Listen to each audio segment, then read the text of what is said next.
to open its servers. Necessary for our friends to know that the servers were open when we all went to the polling station, the IEBC, and our agents. The servers were open when we all were identified biometrically, and each and every one of us was given a vote to cast. The servers were open.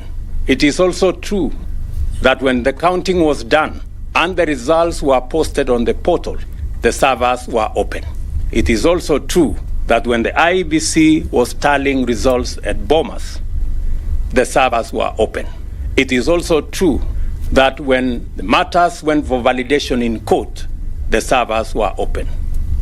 It is also true that when the court made a determination of the last general election, the servers were open. President Ruto, who scoffed at Odinga's latest demand and discovered that the demands were an insult to the country's collective intelligence and democracy.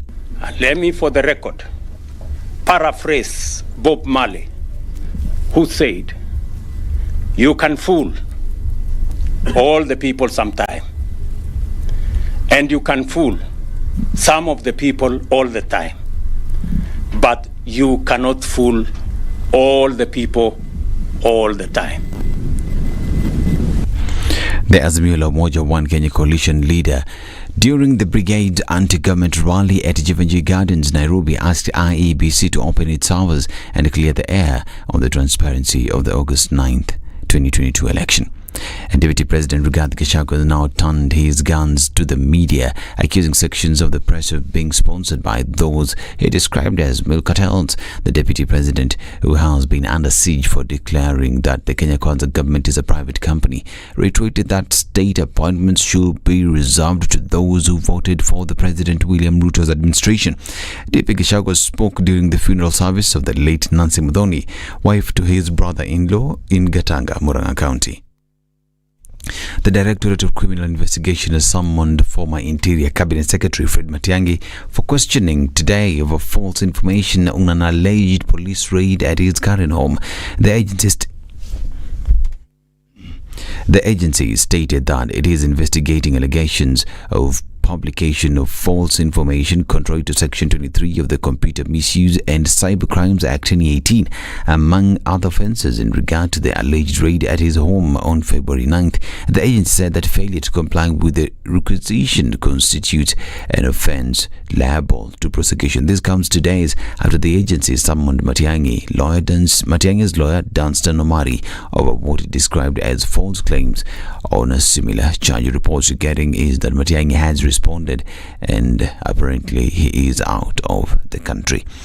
Now, officials who served under the former regime of President Uhuru Kenyatta falling in droves as the new administration of President William Ruto stumps its authority. The latest casualty is Githui Mburu, who resigned.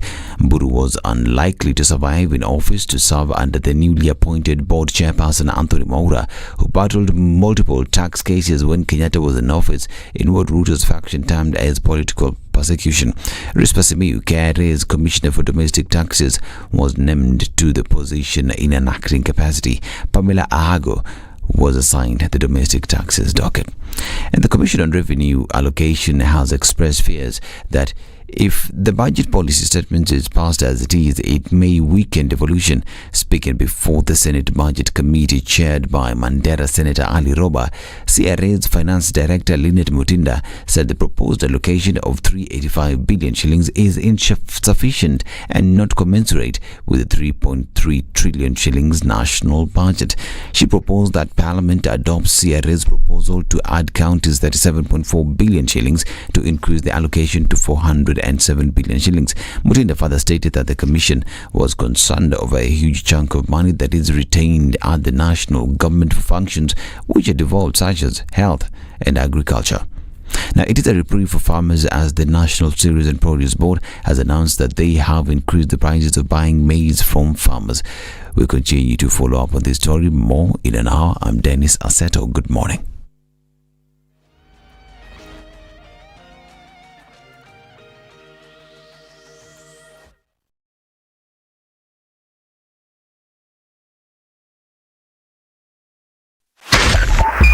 102.5 Spice FM, Kisumu.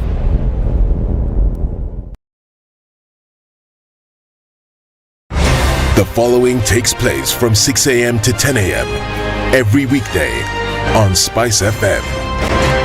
Everybody, welcome to Kenya's biggest conversation. Heri Latifa, Kitmuga, Madam Du, nimesalamia wote sana. Tumepokea salamu, asante sana. Hapa Garissa today the weather is very good, only that baridi inatupeleka mbio sana. Baridi ni degree ngapi ya? Hata sijui lakini madam tunakauka sana. If you want to follow the money trail, you've got to think like a thief to be able to catch that thief. A slap from a friend is better than a kiss from an enemy. You remember the kiss of Judas Iscariot? Iscariot. Yes. Is the one that imetuweka kwa hii mashida yote na mataabu kwa sababu of that kiss. Yet the slap of Jesus Christ when he slapped those guys wenye walikuwa wanauza mboga ndani ya kanisa took them to heaven. The Situation Room, Kenya's biggest conversation. Thank you very much, Eric, and it's good to be at the Situation Room.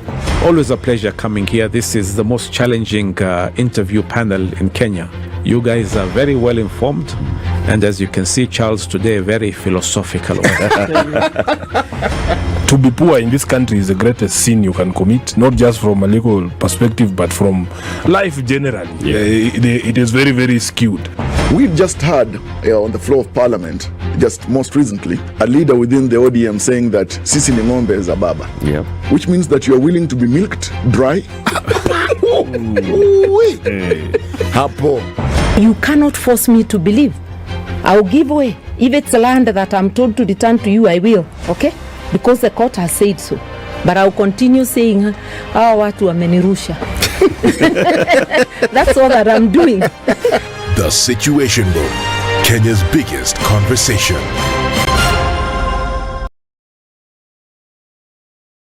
When you're impeached, you're impeached. When you are sentenced, you are sentenced. Madam Chief Justice. Until the sentence is set aside. Ukibeba vitu kwa roho utakufa. If you carry things in your heart, you will die. You've had the luxury of living for 50 years and you cannot still explain yourself. Surely. Oh my God. The reason for which you went to school and then gathered experience, that reason must be paid for. All right. Okay. This level. Shape up or ship out. Levels don't change. No. Since I'm not shipping out. You're my business partner here. Shipping out. Are we talking about the ship in the bathtub? Or the ship man? Emmanuel Talabu used to tell us a story of they were in school and they've been told to write composition about a ship. His classmate raises a hand. Teacher, are you talking about a ship or a ship goat?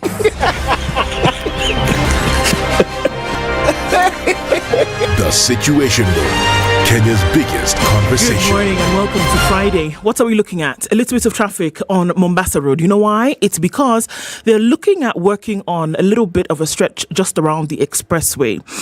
They started that early this morning. Hopefully they'll move before the traffic of the day starts. So let's keep an eye out for that. It shouldn't be too painful. Coming off Thika Superhighway, if that's where you are this morning, you will be fine getting into the city right about now. Kiambu Road looks really good. Now's your time to get out before you get stuck. What's happening in Westlands? Not much. You can get into the city again without an issue. And then let's look at the eastern side of the city where Jogo Road is starting to pile up just a little bit as you get out towards Landis. But again, not too bad. This is the time to get out if you haven't. Otherwise, you're going to have to wait until later. Or sit in traffic. What's your poison this morning? Talk to us on SpiceFM KE on Twitter. Let's keep things moving this morning. It's Friday.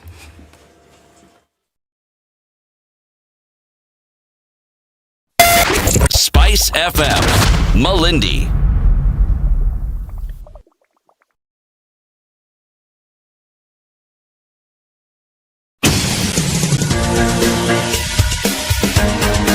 This is The Situation Room, the home of hard-hitting political commentary and penetrating insights about the state of the nation. This is a talk radio experience like no other. The Situation Room, a place for hard truths, debates, and elevated conversations. The Situation Room, witty, political, engaging, deep, controversial. In the room, we have C.T. Muga, researcher, academic, seasoned political observer, a fountain of wisdom in these politically uncertain times. Ndu Oko, Nigerian by birth, Kenyan by choice, communications expert, Pan-Africanist, a truth seeker and believer in people power, and Eric Latif, agent provocateur, the man in the chair, seasoned journalist, news hound, a man who believes in punching up, Jabu not down. Welcome to Kenya's biggest conversation. Inini? It's not what? Jabu Jabu. Yeah. What are those? Jabu Jabu. You don't know Jabu Jabu? Don't know that. Sure. Goodness me. Goodness gracious. Siti Muga. Yes, Eric Latif. Habari yako bwana? Yangu iko bambam. Na habari yako? Habari yangu njema. Wewe iko mzuri? Kabisa. Kabisa. Ndu. Yeah. How about you? How about me? Isn't it? Yeah. Isn't it? How about me? That's the question, isn't it? Exactly.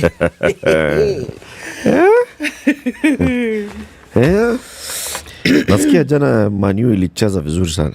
Uliona? Sikuona, siwezi kaa chini. Nikae chini mimi. Surely. There must be something I can do with 1 hour 30 minutes of my time than watch Manu. Is it? Yeah. So we understand. All right. Well done. Thank you very much. Congratulations to the team. Wamefanya kitu mzuri.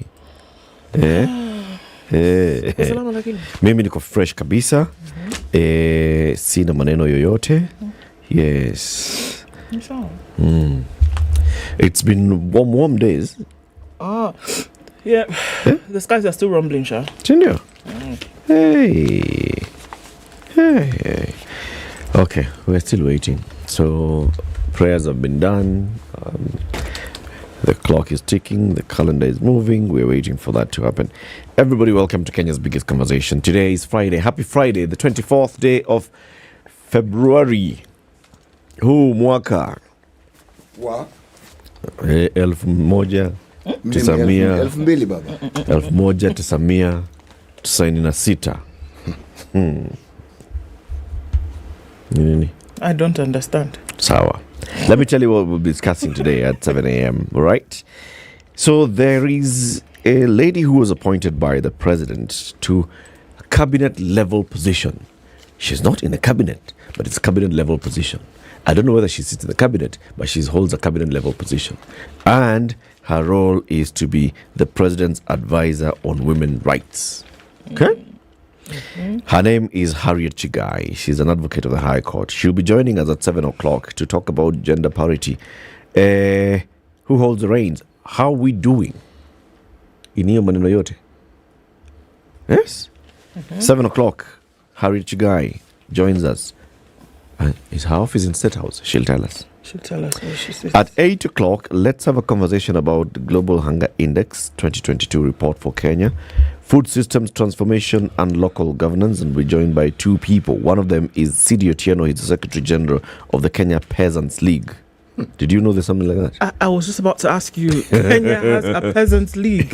Yes. The question you should ask is, what doesn't Kenya have? Peasants in the real sense of the word? Or how far? Wow. Kenya has peasants. Wonderful. There's even a league. Yes. Wonderful.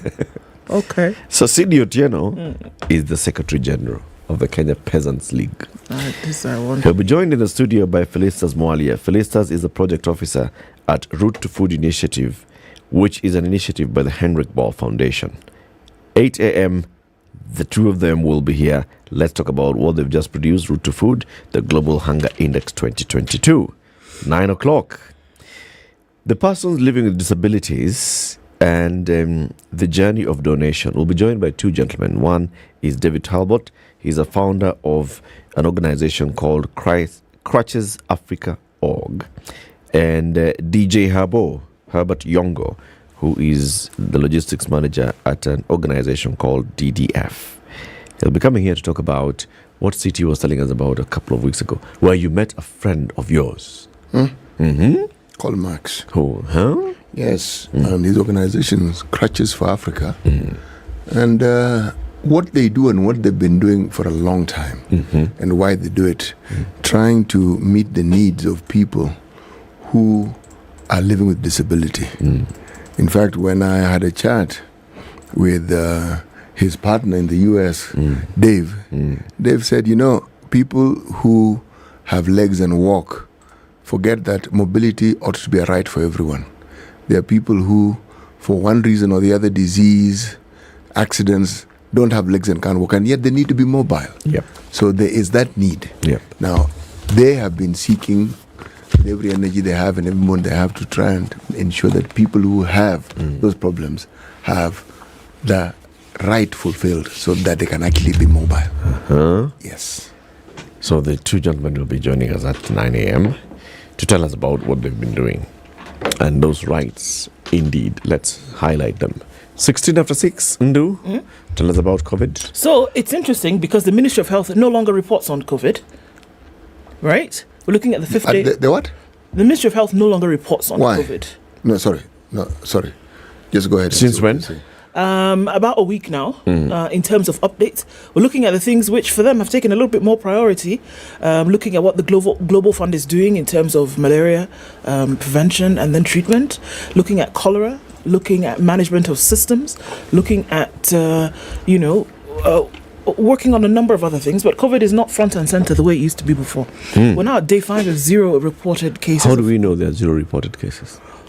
There's in terms because they're not, I think the reporting is 0. Yeah. So they are not reporting. See what I'm saying? So we don't know. We don't know. So we don't know how many we don't know cases have tested positive. So now this is what I'm saying. We're on the 5th day of no reporting, right? Okay. So we don't know, but it would appear as though there's no burden because there's not as much attention being paid on it as there was before. Oh, now I get it. We've been counting down at it to those days when we're going to have X number of days of 0 COVID cases. So it's not like we actually know that there are 0 COVID cases. No. So we don't know how many COVID cases there are every day anymore. Because, we got so used to the Ministry of Health telling us Dear Kenyans every day. And even when there was no Dear Kenyans, there was, through the Ministry of Health's channels, there was information in terms of what was happening.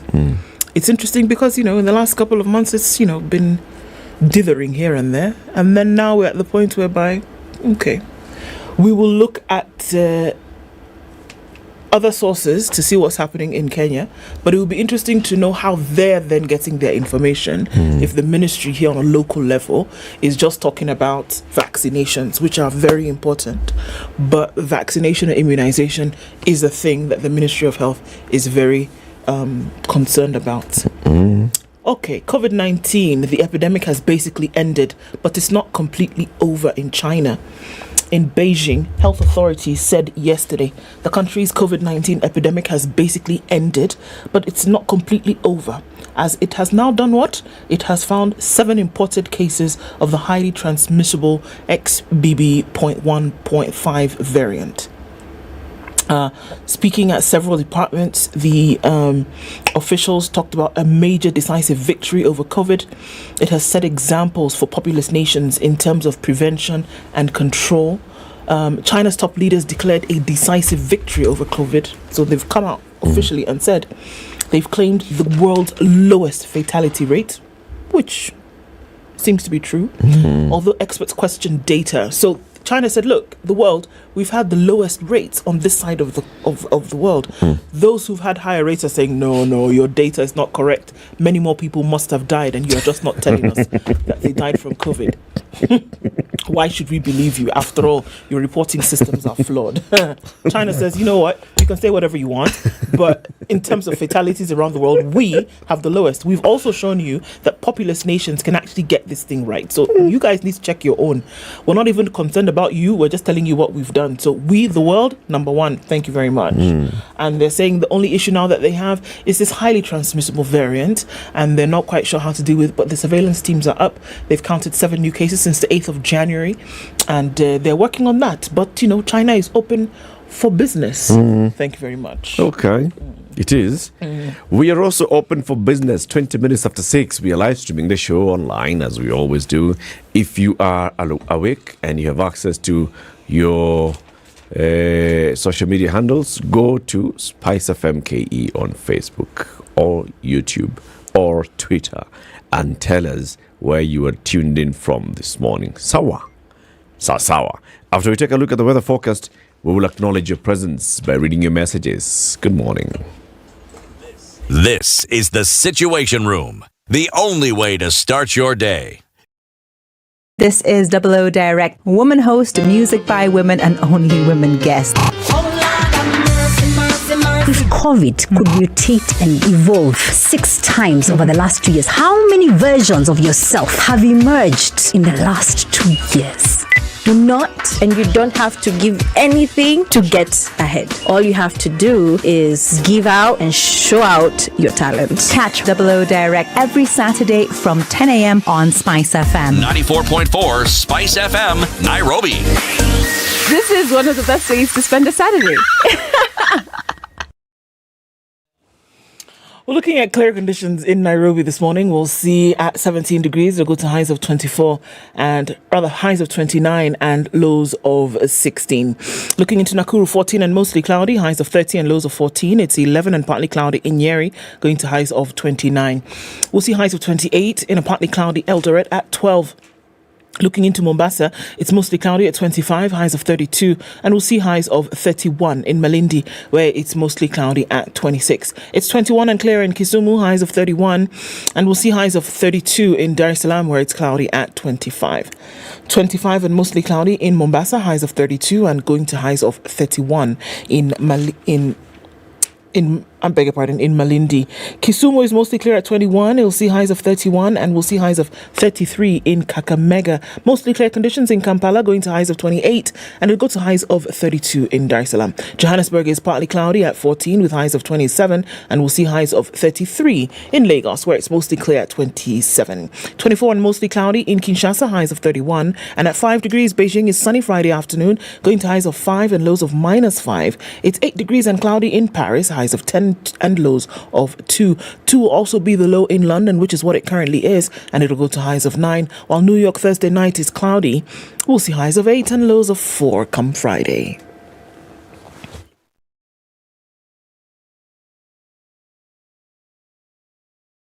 Mature, intelligent talk every morning. Spice up yourself.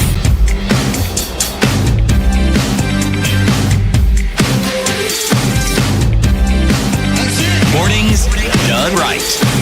94.4 Spice FM, Nairobi. 6, as we are showmaxing with the 1 month free offer. Bado tuna give. Sindio. Bado showmaxing a give. And what are we saying? Are you subscribing? You should. As you pay, Showmax is going to give you 1 month free. Extra on top of what you pay. So pay this month, you get another month free. It's fantastic. All your series, documentaries, movies, the things you're going to be doing this weekend. Showmax says now do it for another month on our bill. Showmax in a give. Kabisa. Yes. Who's online? Quite a number of people this morning already. Jordan.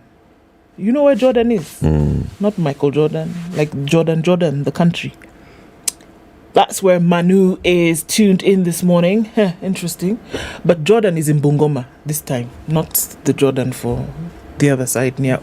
There's another Jordan for the other side. But this one is in Bungoma. Okay. So, Clyde Nanja Kululu is tuned in this morning. And good morning, streaming live from Kibabi University. Everybody's in Bungoma this morning. Okay, good morning to you. Steve Paul says the Chania River is completely dry. No falls at all. There used to be falls at the Chania River, isn't it? I saw that tweet. It's not true. It's not true? I was going to ask the same question. That is it true? That there are no falls at all? No, there's no water. There are 2 rivers at Blue Posts. Okay? There's a thicker river and then the Chania River. On either side. The Chania one is the bigger one. And with the falls. The falls that you see at Blue Post still has water. There's still water at the Chania River. Yeah. Okay. Al-Hajj says, good morning, streaming in from Mombasa, Kisauni. Sami Dunda said he's tuned in. Steve Paul, here. Jacom CT is asking you a question. Achio Nade. How have you woken up? How have you woken up, CT? I've woken up very well. You've woken up well? Yes, I have. I'm happy to see that. Tom Murray said he's tuning from Vihiga County, and Kimizo is also well represented by himself this morning. Kimutai Meli says good morning from Eldoret, and Buddha is also locked in this morning. Mnati, hey, Naru. Okay. Mnati Narumoru is tuned in this morning. Wilf, you can't have a name with two consonants following each other like this. Of course How do you want us to describe? Anyway, he says he's Team Edna. Team Edna, your people are here greeting you loud and clear, madam. Good morning to you. I'm just sorry that I cannot pronounce his name.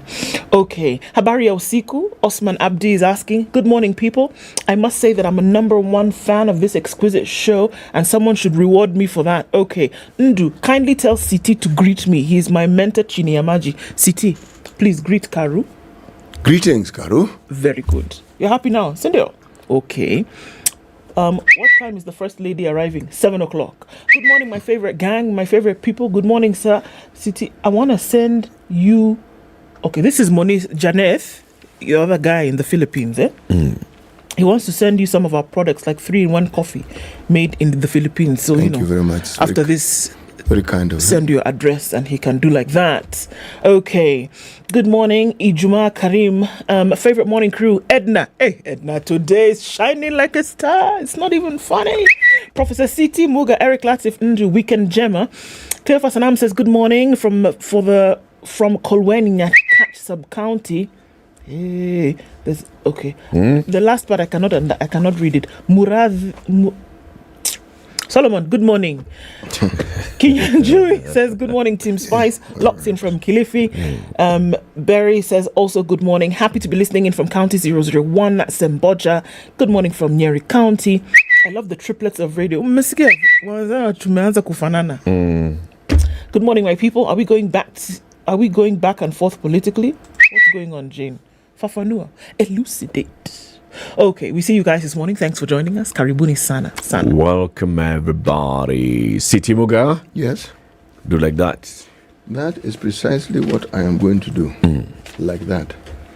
Like that is the way to do things. Yes. Right. This is our final proverb from the country of Tanzania. Righty. A stone one sees will not damage the whole. A stone one sees will not damage the whole. Yes. Anyone who's ever participated in traditional farming, where you have a hoe and you plonk it into the ground and continue moving that way, one of the things you encounter in many farms is a stone. Now, believe me, that experience is not a pleasant one. The hoe, the metallic bit of the hoe, the stone. Whoa, terrible. But once you see it, you will avoid it. In my farming days, I also experienced such. How did it feel? Very frustrated. Tell us your experience. What did that make you feel? Frustrated, just a tad of frustration. Okay. And it bent the thingy, the blade. The thingy-majigger. By the way, it's a problem even if you are plowing using a tractor. It's a problem even if you are using bulls or cows to plow. It's a problem. Stones, problem. Stones have no fear. It doesn't fear them. The steel that the plowing implements are made of. It pushes back. Yes, it'll push back badly. Okay. Yes. Let's look at the newspaper headlines. Front pages. Front pages of the papers today. Parents shocker on varsity fee plan. Remember we gave a little bit of an insight to this yesterday. Raising tuition fees, pushing parents to clear all arrears, increasing state funding and executing staff layoffs remain top priority solutions in a bid to save public universities under the 56 billion shilling debt in statutory contributions. U.S. First Lady I'm going to say Bill Biden, but all right. Jill Biden jets in for a cause. She's got a cause. She wants to strengthen partnerships between Kenya and America and the African continent as a whole. She also wants to focus on women economic empowerment programs. So, while she's jetting in, Raila Odinga is leaving the AU as a special envoy 8 months early. And heads are rolling at KRA in a major shakeup. We saw the exit of Commissioner General Give Mboro yesterday as he handed in his resignation. Okay. That's the standard. That's the standard. On the front page of The Nation, why Raila lost the AU job. We'll look at that. Kenyans to get digital IDs in 6 months' time. In 12 months' time. Public universities to raise fees and reduce staff. It doesn't look too good. We only have 50,000 bags of maize, according to the National Cereals and Produce Board. Only 50,000. On the back page, that's the story that's being covered there. And agency says it has not received funding from Treasury to replenish its stock. So, Atuna Chakula, long and short of it. Yeah. Hey. Nikwambie mambo ya Business Daily. Fanya hivyo. Let me tell you. Airtel opens talks for sale of 30% stake to Kenyans. Government has said everybody coming to invest in Kenya must get a Kenyan partner who holds a 30% stake. True? Airtel is owned by Bharti Airtel, which is an Indian company. True?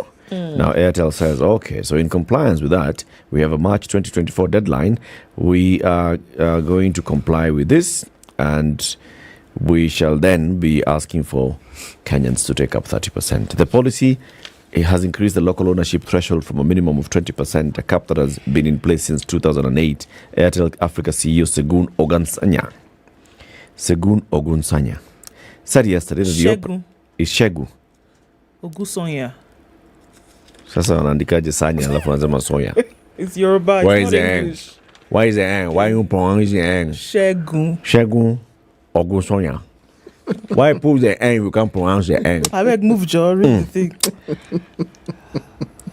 So, the Airtel Africa CEO Shegu Ogunsanya said yesterday that the operator was in talks with the Communication Authority of Kenya and the ICT Ministry to strike a sale deal that so how do you say includes? Without the N. Cool.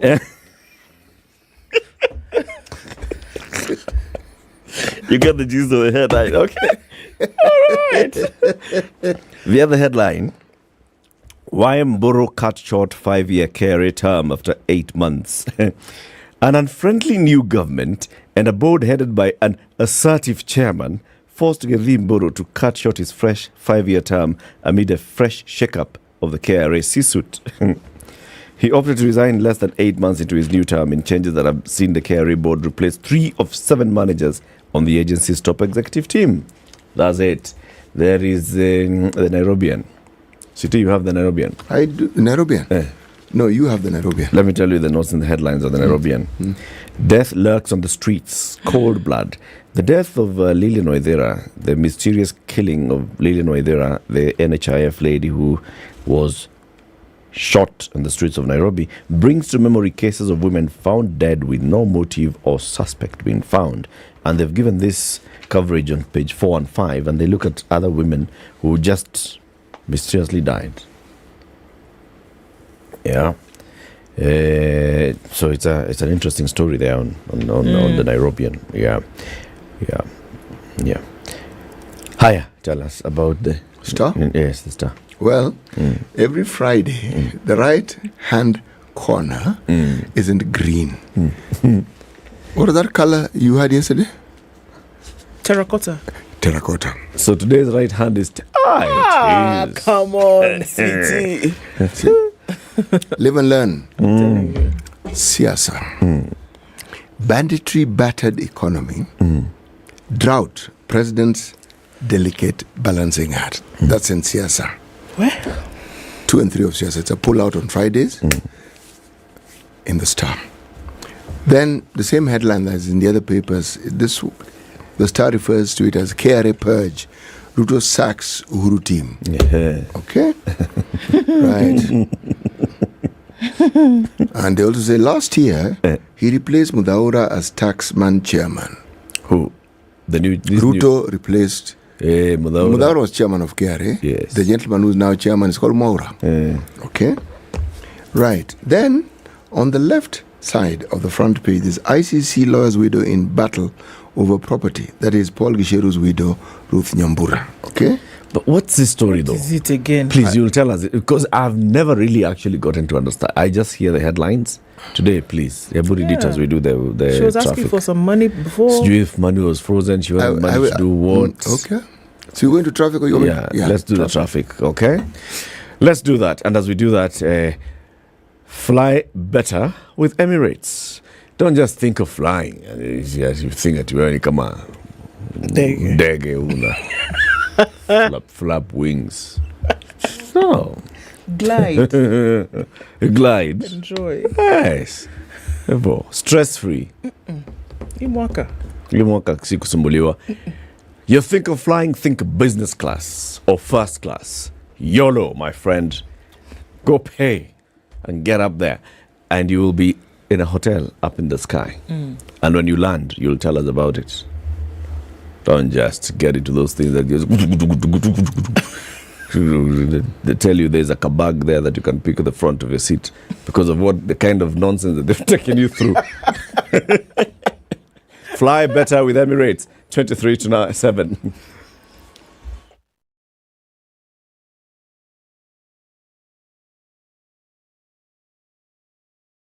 Get 2 months of Showmax for the price of one. In a give, Real Housewives, rich auntie vibes, and that bling. Samakuwa Mocha. Toast to luxury. In a give, single Cassie, girl power. Cheers! And gravity-defying Top Gun victory flyby. Haven't any fun yet? Woo! In a give Kupindukia. So subscribe now to get 2 months for the price of one from only 300 shillings for limited time. In a give Showmax. Sign up at showmax.com. You think you can guess the year? 2007. That's when the theme song, that's when it premiered for the James Bond movies. You're half correct. But in terms of guessing the year? Okay, if not 2007, then 1963. Oh, now you're just throwing things, eh? You're throwing the sufria and everything outside. The Spice Drive. Big hair and the biggest hits from the best decade. Tune in to the Spice Drive with me, Edward Quatch, 3 to 7 in the PM. The Spice Drive, only on 94.4 Spice FM, Nairobi. Damn. Okay, so it's around about 6:30. It looks very good coming off Mombasa Road. Getting into the city, you'll be A-OK. Jogo Road, again, a little bit of movement right around the train station as you're heading out towards Landis. Landis looks good, as does Haile Selassie coming in from Kamkunji. Gong Road, not having too much of an issue right now at all. Let's take a look at the Thika Superhighway, where traffic has built up significantly, at least from the Utali Drift heading out towards the Pangani Underpass. We're looking at traffic on Juja Road, then also coming in to connect with Muranga Road later on. There's some traffic that's building up there. Limuru Road, we're starting to see the rumblings of traffic, the Northern Bypass, Ruaka, all of that. Likely to be busy this Friday morning. On the other side of things, it's actually not so bad. The Eastern Bypass looks pretty good as you're getting in and out of the city. How about we take a look in about half hour and see what it looks like? Yes? Yes. SpiceFM KE on Twitter.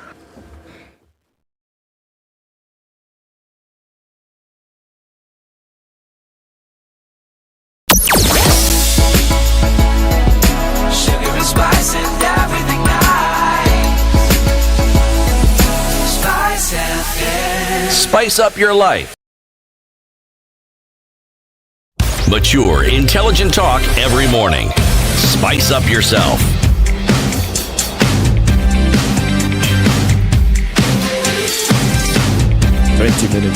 Mornings done right. 94.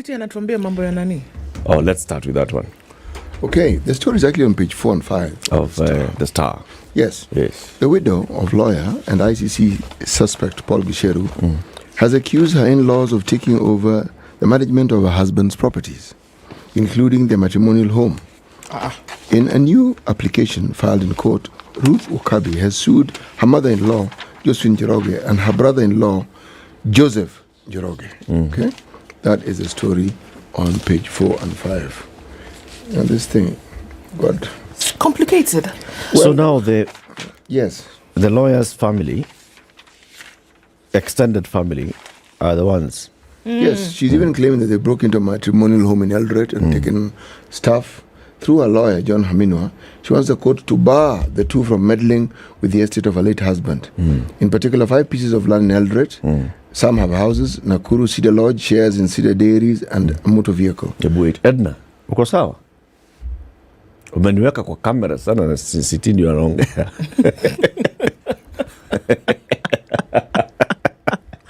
Wow. Haya, anza story City. Tuanze sana. ICC lawyer Gisheru Widow and her mother-in-law locked in property dispute. Now that was the headline. Now, when we get to page 4 and 5, that is now what the headline reads. Okay. She wants her in-laws barred from entering into a lease with third parties in respect of the properties of the estate. After the death of the deceased, some persons who are not immediate members of family, Gisheru, have taken over some of the properties of the estate to the disadvantage of the family. The application reads. It appears that what we're referring to here is family members, she says, who believe that they have a say in the properties of one, the late Paul Gisheru, but which also tells us that they also know about the properties. You can't be involved in something you don't know about. Indeed. But I'm not going to read this further. What I will say is this. In these matters, I am hesitant to comment now because these are just the opening days of this. It will unfold. We will hear a lot more about this story. She seems to be having a bit of a difficult time, though. Just the other day, she had made application to allow some money for the upkeep of her children. She is having a difficult time. Yeah. So who froze the accounts? I'm not sure. Are they frozen by court? By court. Why is she unable to access the money? Yes, the courts had frozen it. If you remember, that's why she went to the court to seek to have them opened. And then remember, according to the report we read yesterday, the coffers were empty. Man. And she needed the money for school fees. Yes. And it appears here that there was no will. Yeah. Quite tricky, this one. Well, why is it tricky? Yeah. Let's ask the question, why is it that men specifically, why is it that they do not have wills? Why don't they write wills? Or is it a case where there's a will but we don't know there's a will? There's no way. And this is a lawyer. There's no way. This is a lawyer. And I'm sure in his time, he has overseen superintended writing of wills for other people. I'm sure. So he knew. I don't know. Maybe the thought that she would live forever? I don't think so. Will is a foreign thing. Or a will, then for many you say I write a will and then I'm calling death. There's all those things. Yeah. If I write a will, I'm calling death. So there's superstition. Yeah. There are all manner of things attached to it. Indeed. But part of the reason is because in many cases, many African men, their wives have absolutely no idea what they own. This is it. And then you also see that then there's a proliferation of inheritance struggle after the death of unfortunately after the death of the patriarch. It happens that inheritance becomes an issue because he's not taking the time during his life to say, look, this is who I'm leaving this to, if I'm leaving it to anybody. I'm giving it to charity or whatever I'm doing with it.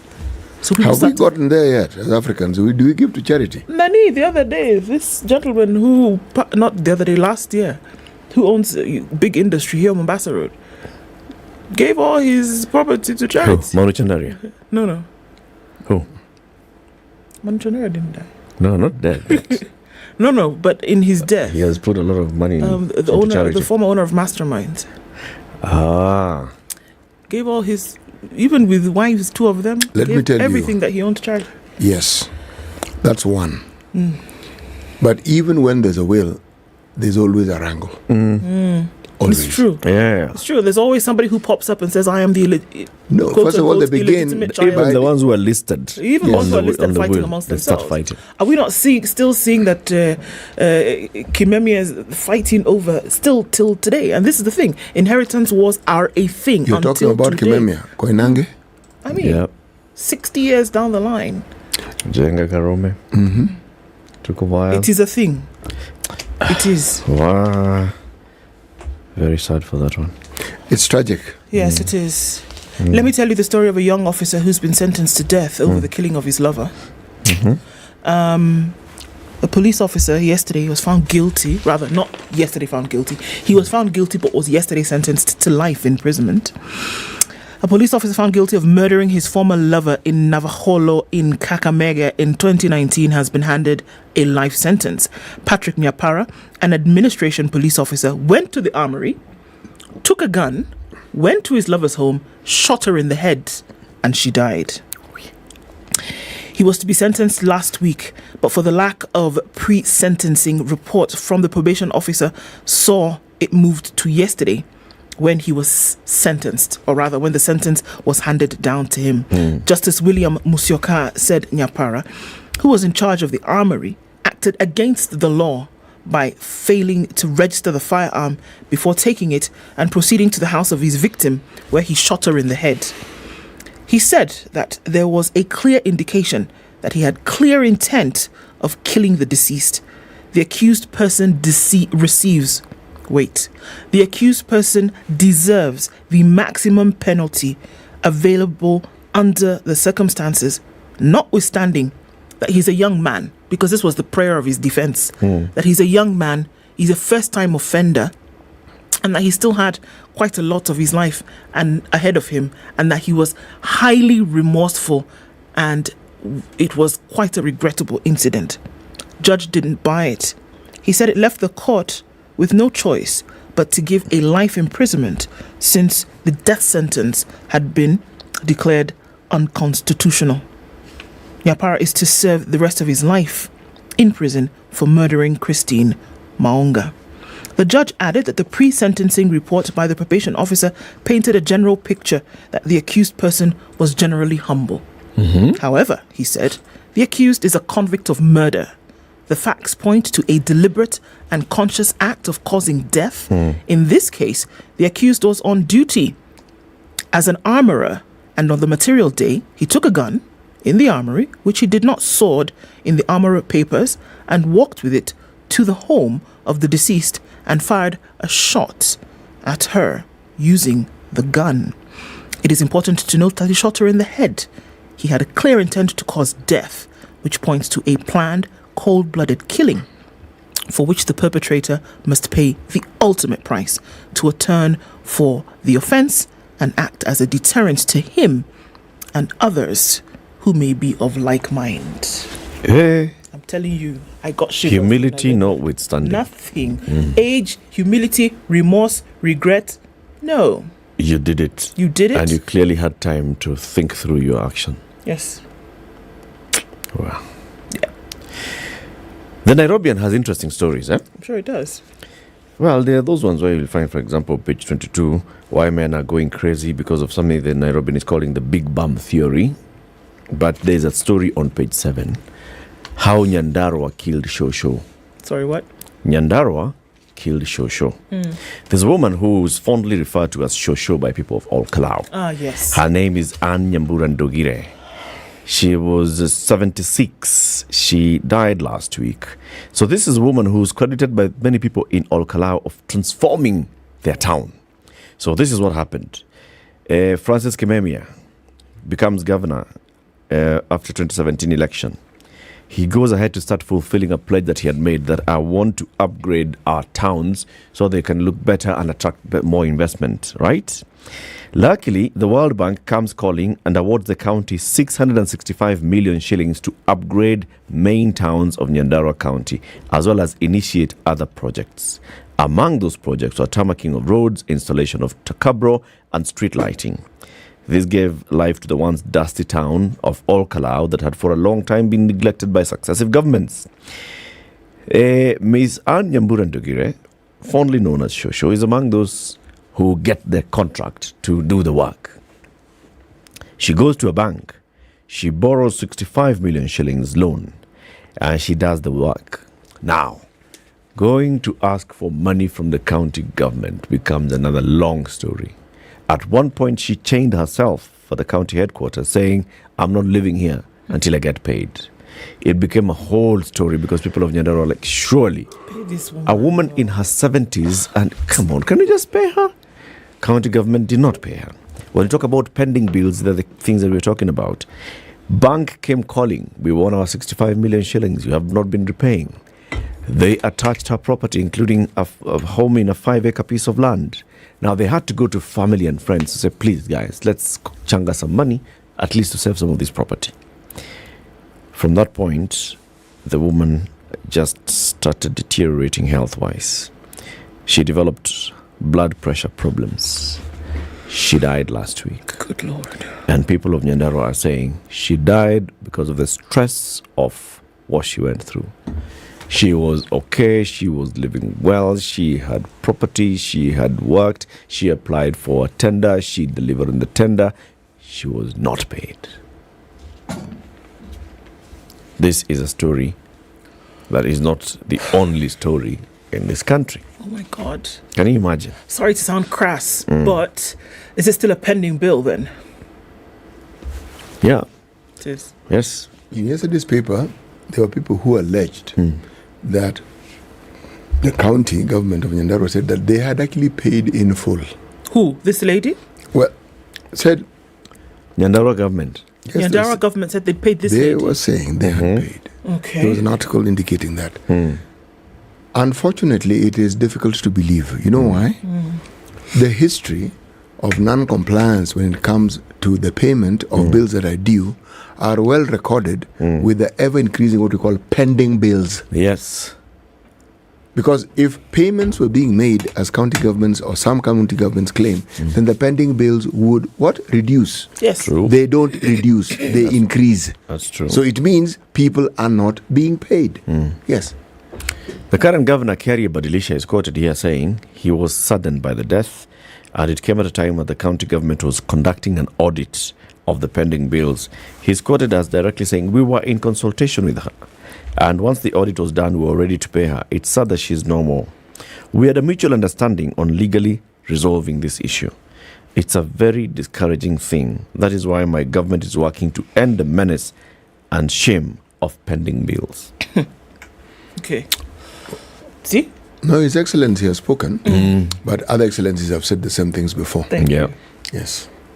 So we will wait and see. Yeah. Yes. Tell us about this university. I'm sure you want to tell us about universities. Amma, you don't want to tell us about the universities. Okay.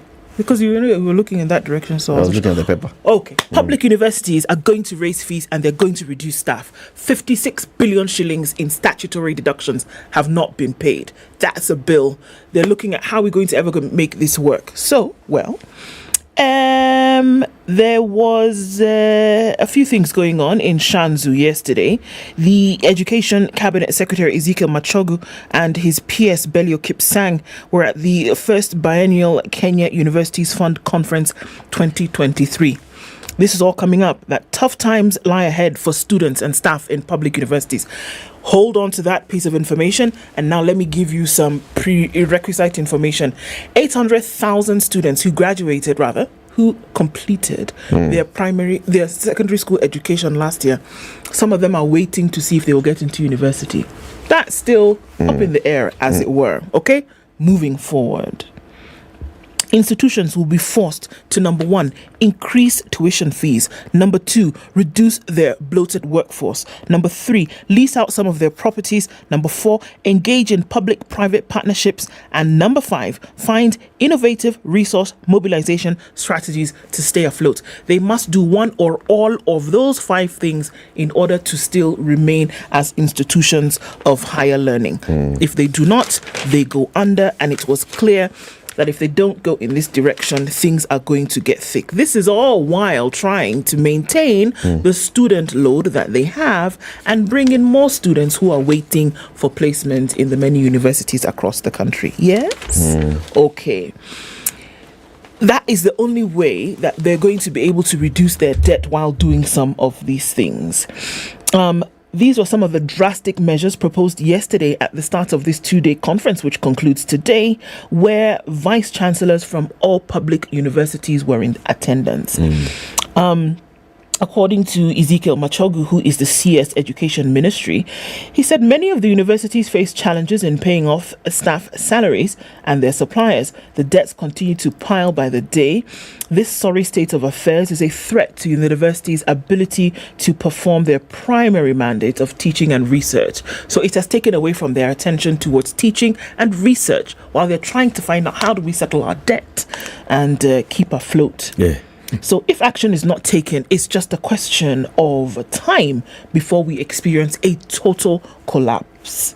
He said we also need to think about innovative resource mobilization models, including how universities can tap into their alumni base, as universities in other places do. Why are we not using those who've graduated, and are solid in the workforce or in government in the future? Increasing demands are being made on the exchequer. It's not just from education. It's time for universities to also explore other project financing methods, such as public-private partnerships, to support some of their needs. It can't be government all the time. This is what the CS was saying. Let's look at it in numbers. 16,000 is the amount in Kenya shillings that the government has been paying as tuition per student since 1989. 60 billion is the amount that public universities owe in staff pensions and statutory deductions. So it is not a very pretty picture, and he's saying if something is not done about it now, Kitaumana. Kabisa. All right. So they are pending fees owed by students. Yes. HELB is not doing the thing. Note. Okay. I'll be stretched. Or in the case where HELB has maybe paid just a bit of it, and then the rest ought to come from pocket. So you haven't paid.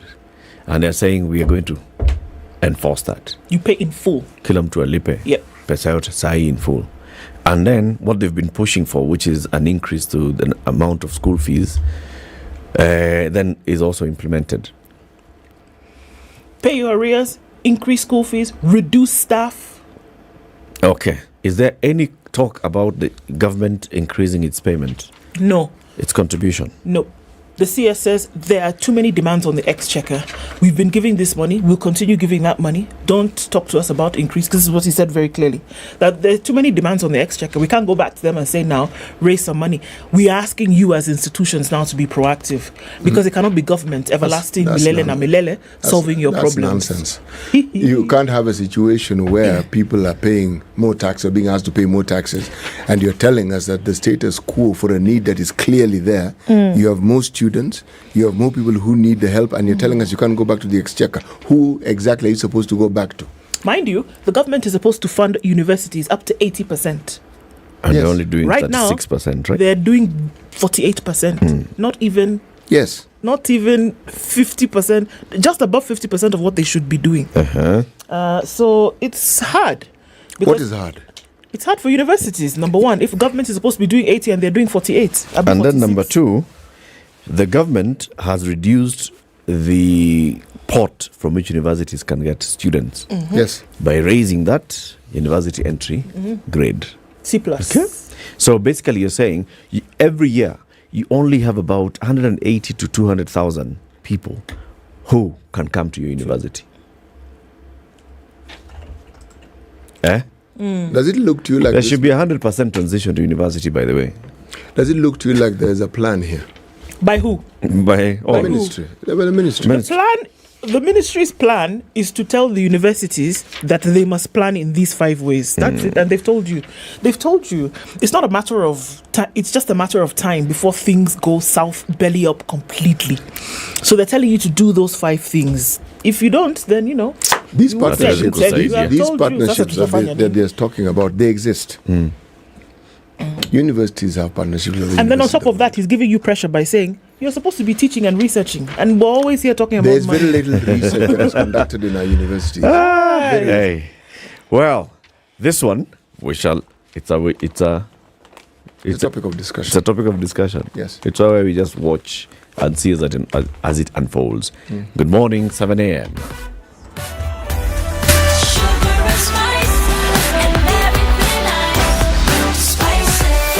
Spice up your life.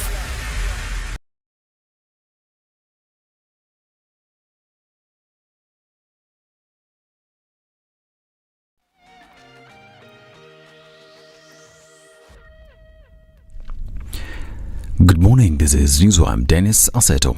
President William Ruto has dismissed calls by opposition leader Raila Odinga for the Independent Electoral Boundaries Commission to open its service. It is necessary for our friends to know that the servers were open when we all went to the polling station, the IEBC, and our agents. The servers were open when we all were identified biometrically, and each and every one of us was given a vote to cast. The servers were open. It is also true that when the counting was done and the results were posted on the portal, the servers were open. It is also true that when the IEBC was tallying results at Bomas, the servers were open. It is also true that when the matters went for validation in court, the servers were open. It is also true that when the court made a determination of the last general election, the servers were open. President Ruto, who scoffed at Odinga's latest demand, underscored that the demands were an insult to the country's collective intelligence and democracy. Let me, for the record, paraphrase Bob Marley, who said, "You can fool all the people sometime, and you can fool some of the people all the time, but you cannot fool all the people all the time." The Azimio Umoja One Kenya coalition leader Wednesday, during the brigade's anti-government rally at Jivanjiri Gardens in Nairobi, asked IEBC to open the service and clear the air on the transparency of the August 9th, 2022 elections. Now, President William Ruto has issued a stern warning against the dumping of sewage and other waste material into the Nairobi River. The head of state issued the warning when he reiterated his government's commitment to taking Nairobi back to its glorious days. Speaking during the launch of the Nairobi Rivers Commission in Korogosho, President Ruto said that the government has availed 22 billion shillings to expand the Nairobi City County sewer system to service growing housing projects in the city. Those who are currently pouring sewage into our rivers will shortly have no excuse. Tayari tuko na mradi wa bilioni 22 ya sewage ya Nairobi City. Tuko na contractors watano in one program na tuko na contractors 4 katika program ingine kuhakikisha hasa Eastlands, hii Eastlands yote tuwe na sewage system, na mimi nitamwambia governor wetu aunganishe Nairobi Water na Athi Water wafanye kazi pamoja kwa hiyo mpango.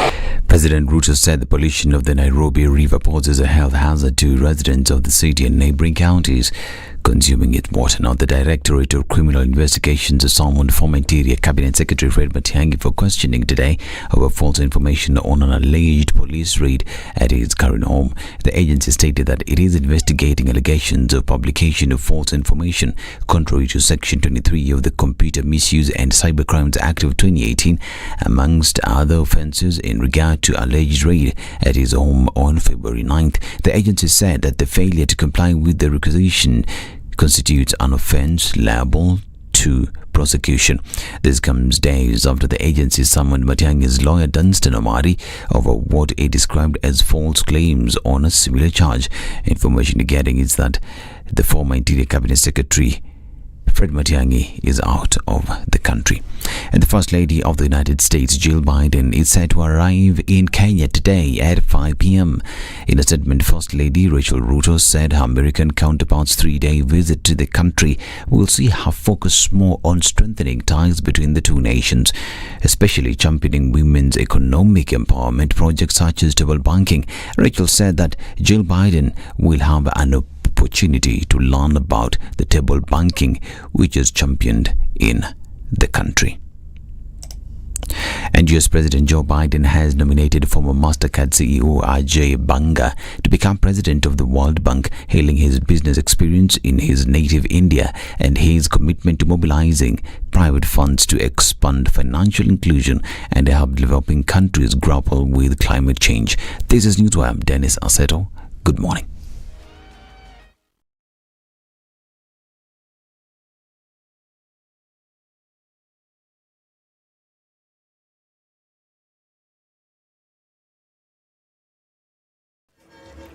Okay, so we're looking at traffic having built up in certain parts of the city this morning. A little bit of busyness on Mombasa Road as you're getting out towards the Nyeri National Stadium.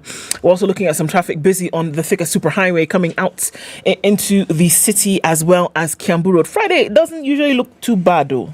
And it looks like even today is not going to be that crazy. A little bit on James Gishuru, then going out towards Wayaki Way. Some sprinkling of traffic here and there into the city. You know, Jogo Road is sharing some of his own traffic, is going towards Lunga Lunga, you know, such things. Everybody is really feeling very philanthropic today with their traffic, so it doesn't disturb anybody too much everywhere. Coco. Okay, so let's look in about half an hour and see what it looks like.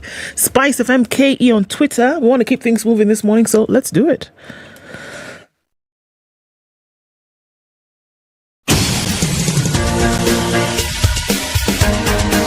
This is The Situation Room, the home of hard-hitting political commentary and penetrating insights about the state of the nation. This is a talk radio experience like no other. The Situation Room, a place for hard truths, debates, and elevated conversations. The Situation Room, witty, political, engaging, deep, controversial. In the room, we have C.T. Muga, researcher, academic, seasoned political observer, a fountain of wisdom in these politically uncertain times. Ndu Oko, Nigerian by birth, Kenyan by choice, communications expert, Pan-Africanist, a truth seeker and believer in people power, and Eric Latin, agent provocateur, the man in the chair, seasoned journalist, news hound, a man who believes in punching up, not down. This is The Situation Room, the only way to start your day. 7 minutes after 7. It's Friday. It's the 24th day of February 2023. Is it the last Friday of the month? Sindio? Hiya. So this is the last Friday of the month, and it's your opportunity to sign up for Showmax and get an extra month absolutely free. Showmax in a give, and you spend whatever you spend on your package, and Showmax says, we will give you another month free. Your TV series, your movies, Showmax in a give, 1 month absolutely free on their bill. Do it today. Unapewa free. Yes. Just go sign up. Go to showmax.com and look at all the packages that they have. Look at the one that interests you, okay? So there's from the basic 300 bob a month to others that you can look and see, okay, this one I can actually watch in more than one gadget. I can watch on my mobile device. I can watch on my other devices. I can watch on some devices simultaneously. This one gives me live TV, live news, live sports. This one gives me... Just go and choose what you want. Okay. You pay for 1 month. The other month, free. All because we've told you to. We have a guest who's joining us in the studio. She is Harriet Chigai. Harriet is the President's advisor on gender matters. And that is a cabinet level position. We've been asking ourselves, what does that mean? She's here. She'll tell us what that means. Let's welcome our guest, CT, with the day's proverb. Yes, our final proverb for this week is from the country of Tanzania, as have been all the other proverbs for this week. A stone once seen will not damage the whole. A stone once seen. No, one sees Oh, Yes. the stone one sees Yes. will not damage the Yes. hoe. Yes.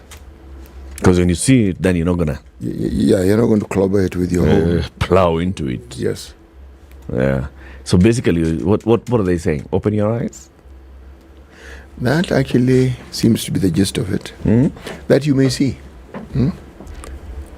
There are situations that are obvious and clear, and if only you will heed, then whatever damage that the situation may portend will be averted. Yes. Harriet, good morning. Good morning. How are you today? Very well. Thank you for having me. Welcome to Kenya's biggest conversation. Asante. This proverb that City has just given you is a Tanzanian proverb. Okay? A stone one sees will not damage the hoe. What's your interpretation of it? Well, I hadn't really thought about it, but a stone one sees damage the whole. Will not. Will not damage the whole.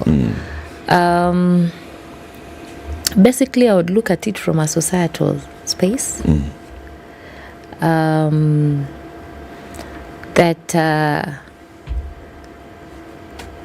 the damage that can be effected by a small item can actually be resolved by not putting yourselves in any situation that can aggravate the situation. So I will look at it from more of a societal space. Avoid it. Avoid it, yes. Make sure that you avoid it if you can. Yes. All right. Karibu sana. Thank you very much. What is your title? In terms of my name, let me just give my full names first. Okay, tuanze majina ya M-Pesa. Yes, Harriet Igonanga Chigai, and you can send M-Pesa. Okay. Yeah. And then? My title is President's Advisor on Women Rights. You remember when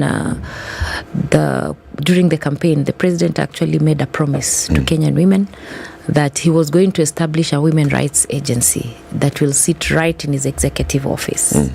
The reason as to why the women of this country made that decision through the Women's Charter that the president himself signed, which was a promise to the Kenyan women, was to ensure that women rights issues that for a long time have been ignored can now actually get the attention of the presidency himself. So that is what my office is all about. We work on various issues that affect women. And these issues are cut crossing when it comes to health.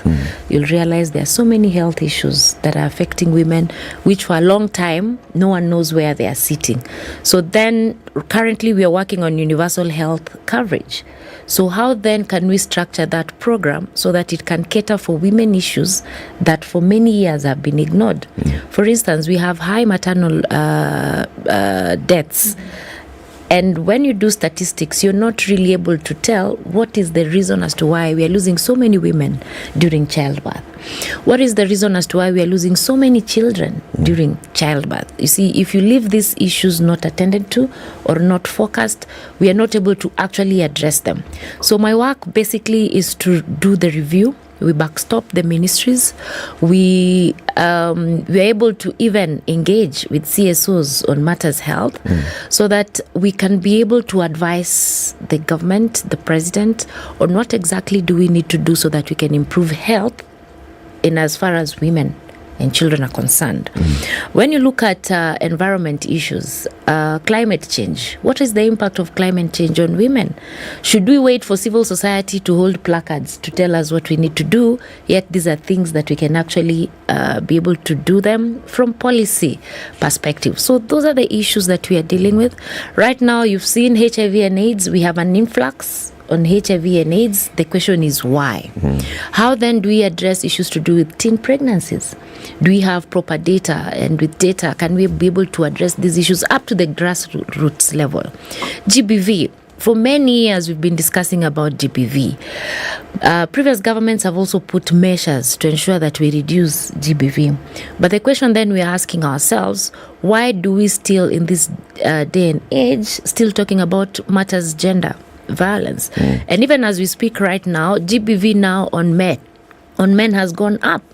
There's one issue that we are not talking about, and those are children who are being sodomized, not only in this city, but all over the country. I was in Kipkelion last weekend, and I was also surprised that sodomy on children has really gone up.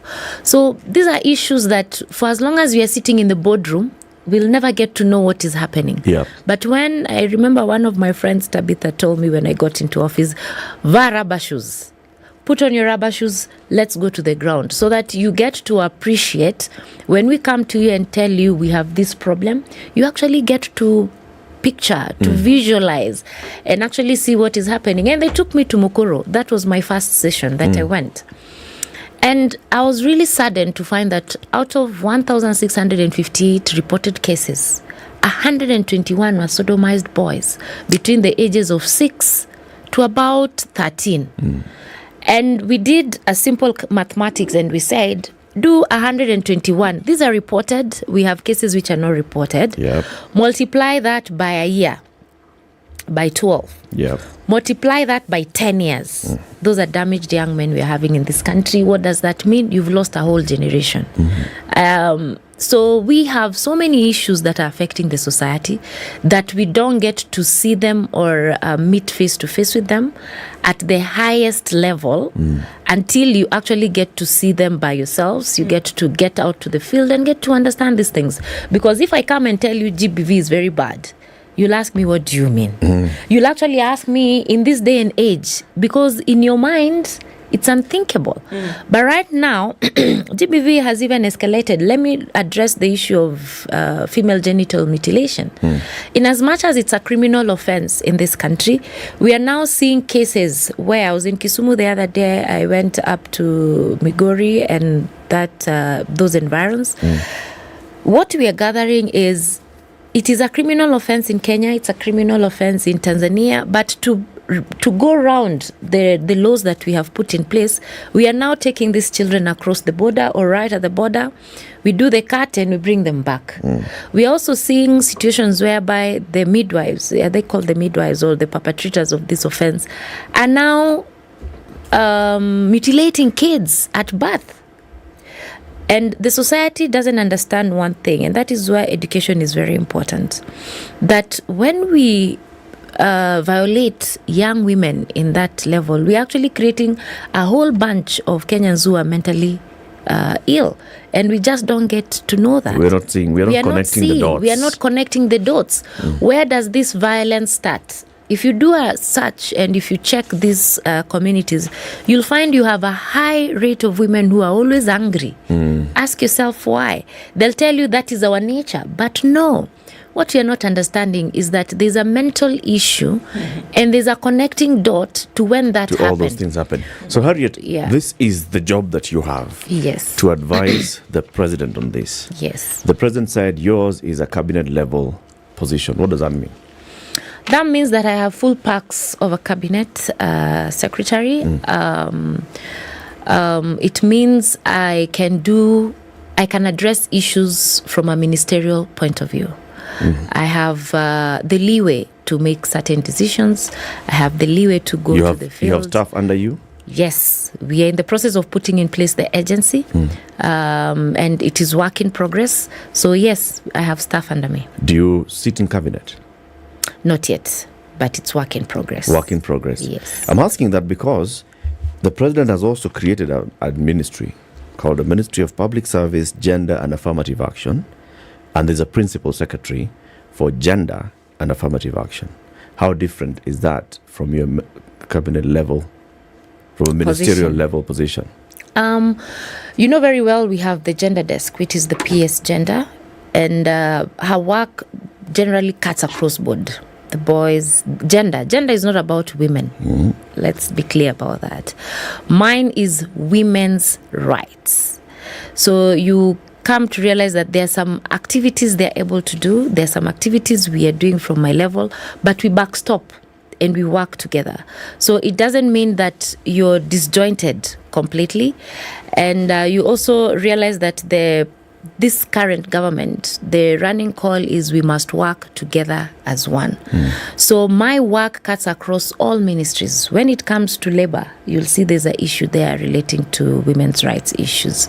When you go to forestry, the same. When you go to health, the same. When you go to... So mine is, I'm concentrating more on the women's rights, not cross-cutting gender.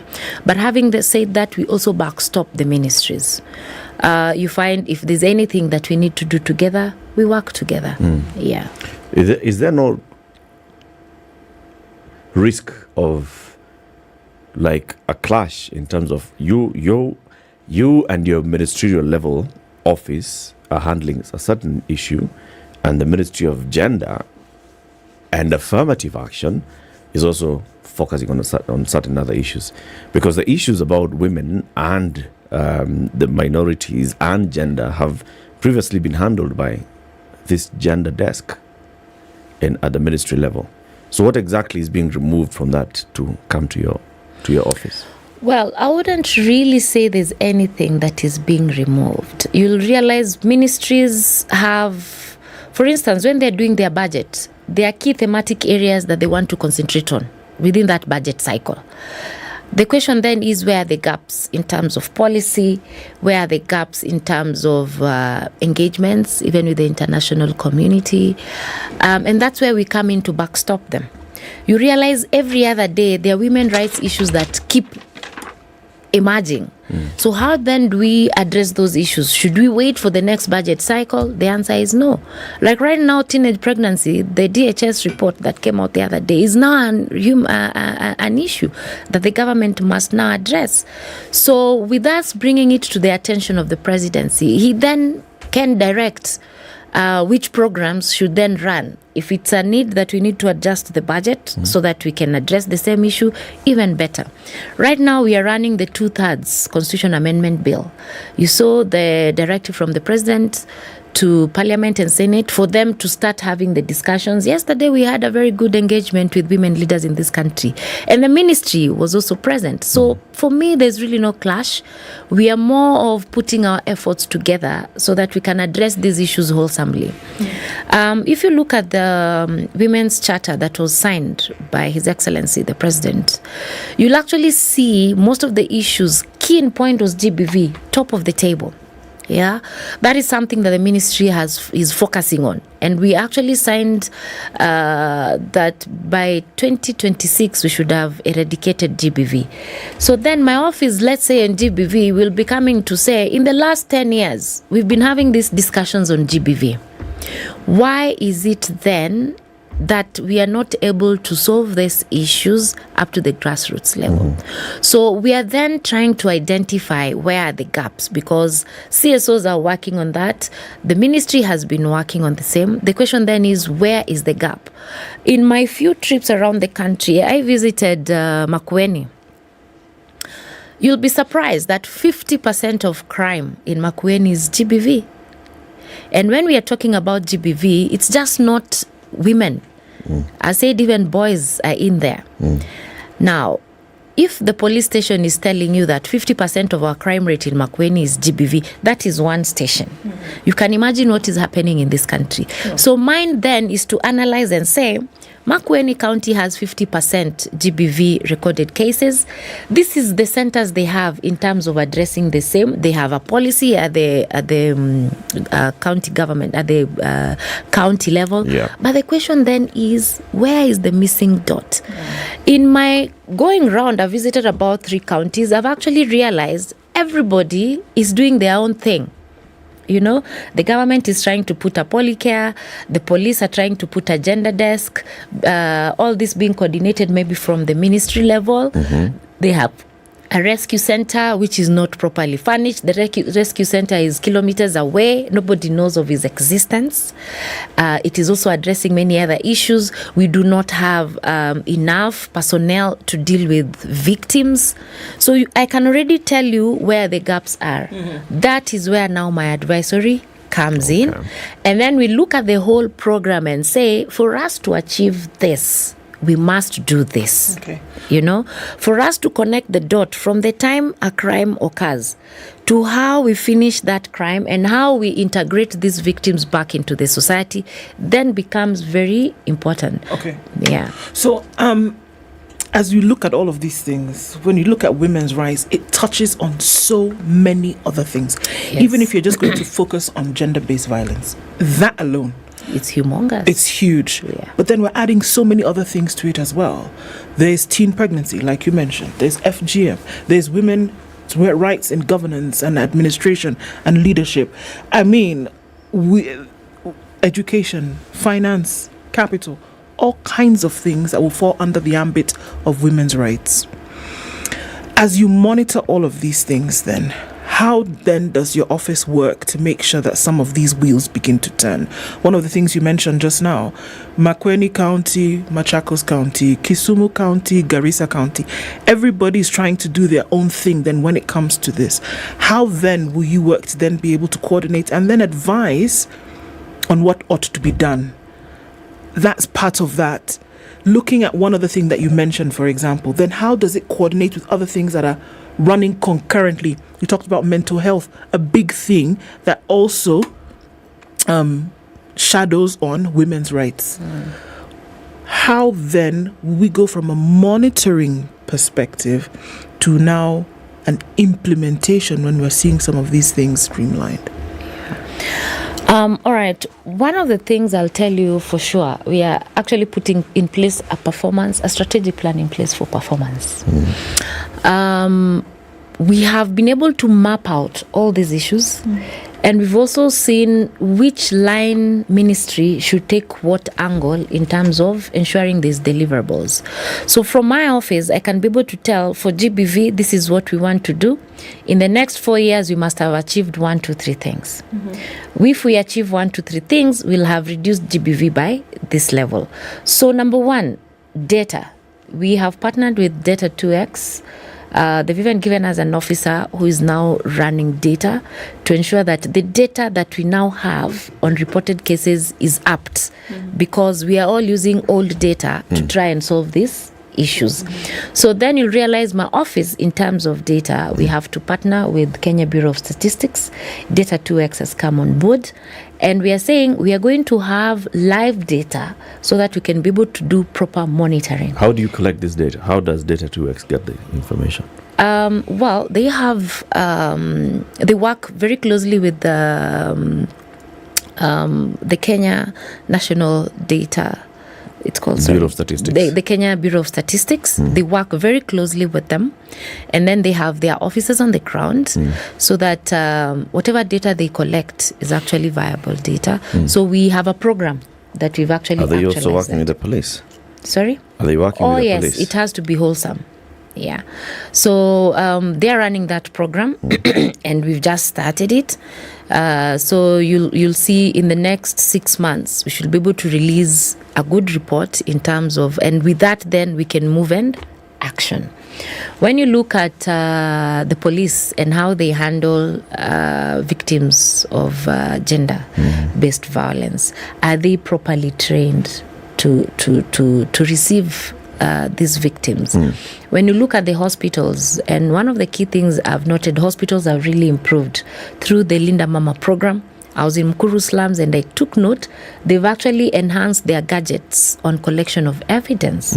So then we are saying, this cycle, can it then be interconnected so that by the time a victim comes, she or he is properly taken through the taking of the what is it called, the reporting to the police, the taking of the evidence, the storing of that evidence and data, and then the person is taken through proper treatment, and having gone through proper treatment, the person is cancelled, and having been cancelled, the victim can also be trained on 1 or 2 economic activities so that they don't have to go back into the hands of violence, because most of them, they come in and after 1 or 2 days they say, no, I'm better off going back. There's a program called Polycare, launched by the police, and this was also looking at addressing all that, having a one-stop shop sort of between the police, the health facilities. So when a victim of GBV reports to the police, this is how they are handled, how they are taken through medical examination, how the police medical examiner also comes on board and is able to collect the evidence at that point, because they're the ones who are going to be relied on in case of going to court. Is that part of what you're talking about? Oh, yes. And that is why I'm saying everybody is having a piecemeal approach on how to deal with these issues. So you find all the interventions are scattered. The police are doing this, the ministry is doing this, the county government is doing this, the women reps are doing this. So we are then saying, let us put all these things under one center. You see, under Polycare, when it was launched, judiciary was part of it. Yeah. You've seen now judiciary have gone ahead to start the GBV courts. Okay. But again, we are saying these GBV courts, how far are they from the Polycare center? How far are they from the hospital? How far? So that wheel needs to be interconnected so that the police are not very far from the rescue centers. The rescue centers are not very far from the courts. So that is why I'm saying my work then is to bring all these people together, to ensure that all these people now are working together. So that... It sounds like already they're working together. Yes. Because the police, the judiciary, the health facilities are all interconnected through Polycare, are they not? So who else now needs to come on board here? First, you'll realize that Polycare Center, when it was started, the lady who started Polycare Center, and my office has been having a conversation with her, she actually was very impressed, and she says, when the blueprint of Polycare was put in place, and the one center that is already in place, it doesn't have all those facilities in one place. And the reason is this budget is sitting with different people. Yeah. Okay. So if these different people can come on this table and say, in this budget, we have 60 million that needs to build this, another one, this, then let's put our heads together and have this center, let's say, in a 10-acre piece of land. And that 10-acre piece of land, it must be able to sustain itself. Because in Mukuru here, when we went to one of the rescue centers, they could not afford food for these people. So you've rescued victims, you are putting them in a home, they are staying there, they don't know where to go, there's an issue of security, you can't even feed them because you're waiting for the central government to give you food. And maybe the food you're talking about is a bag of maize and a bag of beans. So we are saying, can these centers then be self-sustaining? Okay. What is the... Currently, yes. Just on that note, yeah. Currently, which budget line should be supporting that particular rescue center? Is it the police budget line? Is it the judiciary fund? Is it the fund from the Ministry of Gender, the State Department for Gender and Affirmative Action? Or is it your desk? That is why I'm telling you, it is very important to have these people seated at the table, right? And then the police say, for me to be able to run a sustainable police care center, this is the much I need, isn't it? Yeah. The ministry will say, our component on GBV is capacity building, isn't it? My budget for capacity building is this, right? Right. The county governments will say, women reps, they are the ones who've been building the rescue centers, isn't it? They will say, in my county, the budget for putting up this structure, my ideal structure must look like this, isn't it? And this is my budget. Ministry of Health will say, for us to be able to run a proper health facility with all the personnel that we need, this is how much we need, isn't it?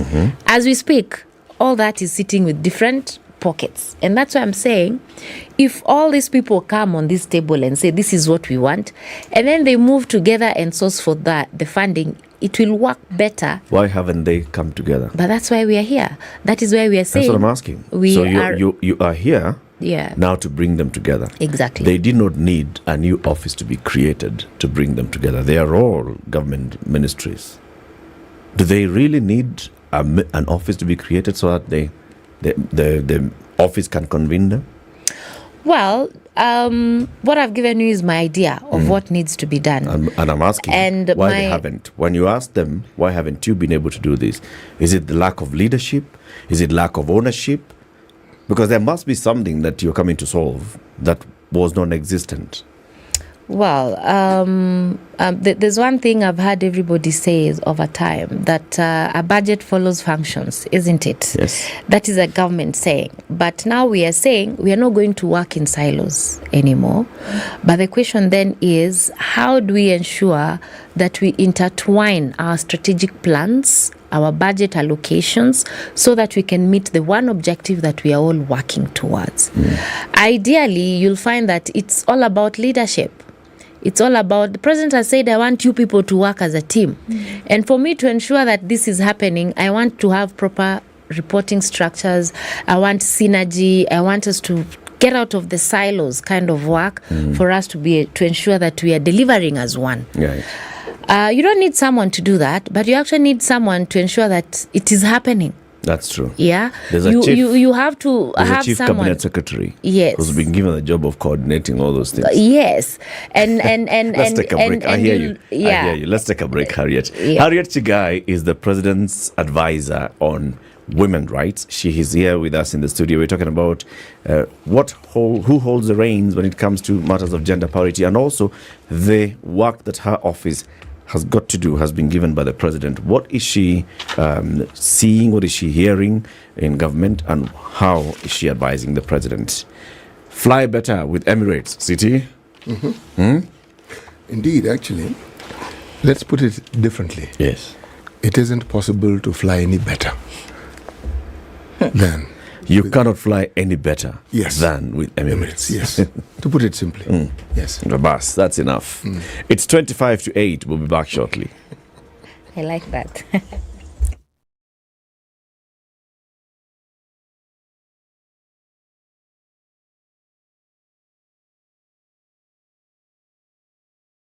Get 2 months of Showmax for the price of one in a give. Real Housewives, rich auntie vibes, and that bling. Sama kuwa moka. Toast to luxury. In a give single Cassie, girl power. Cheers! And gravity-defying Top Gun victory flyby.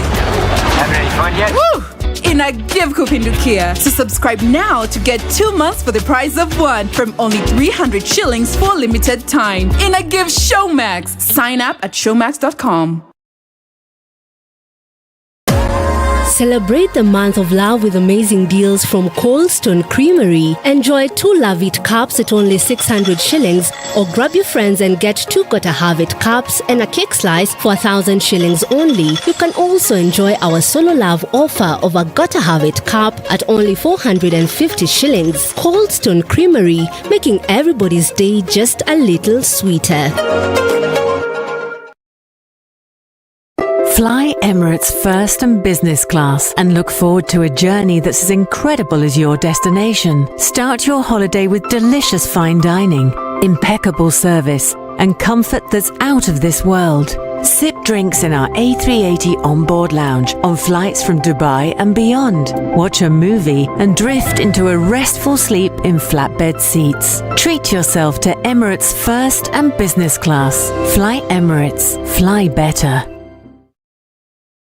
Sunny conditions at 18 in Nairobi, highs of 29 and lows of 16, and we'll see highs of 30 in a partly sunny Nakuru at 15. In Nyeri, cloudy conditions at 14, highs of 29 and lows of 13, while mostly sunny in Eldoret at 13, going to highs of 28. It's sunny at 26 in Mombasa, highs of 32, and we'll see highs of 31 in Malindi, where it's sunny at 26. 22 and mostly sunny conditions in Kisumu, highs of 31, and we'll see highs of 33 in a sunny Kakamega at 17. It's 21 and sunny in Kampala, highs of 28, and 26 and sunny in Dar es Salaam with highs of 32. Highs of 27 in a partly sunny Johannesburg, and we'll see highs of 33 in a mostly clear Lagos this morning. It's 25 and cloudy in Kinshasa, highs of 31 and lows of 24.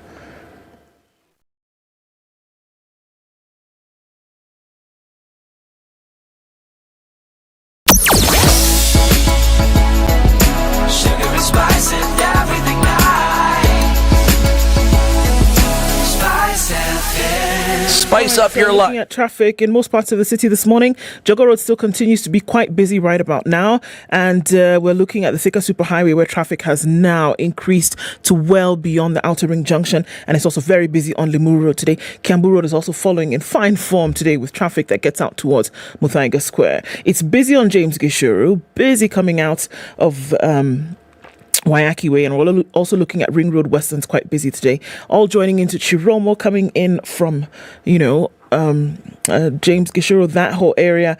Naivasha Road, Gong Road, that is all starting to build up this morning, so we'll keep an eye on things. It's Friday after all, going into the weekend with some traffic this morning, but bearable. Tell us if it gets out of whack. SpiceFM KE on Twitter.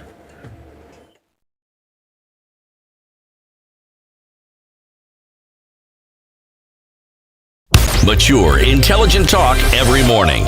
Spice up yourself.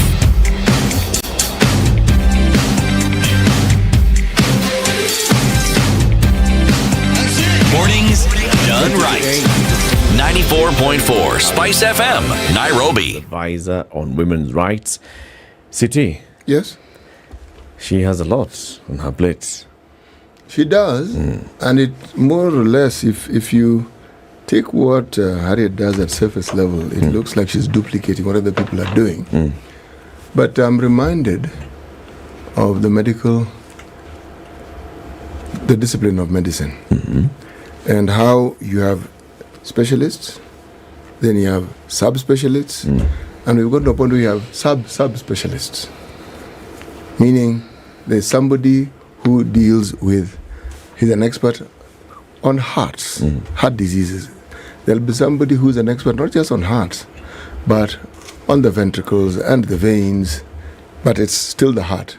So this is what I get. So when you look at all these ministries, at some level, there will be issues that ministries touch on or work on with regards to women. But that's not a speciality. It's like a general practice. Now, hers is a speciality. Women. So whatever else everybody else touches on, indeed you ask the question, we have Chief Cabinet Secretary who's supposed to coalesce all these people. Yes, again, it's general. Specifically, somebody who now deals with just issues pertaining to women. Now, that's my understanding of what Harriet is saying. So I have to ask the question, two-pronged, question 1A and 1B. 1A, when you look at the plans that you have in place, what is it that you actually want to achieve at the end of your tenure? That's question 1A.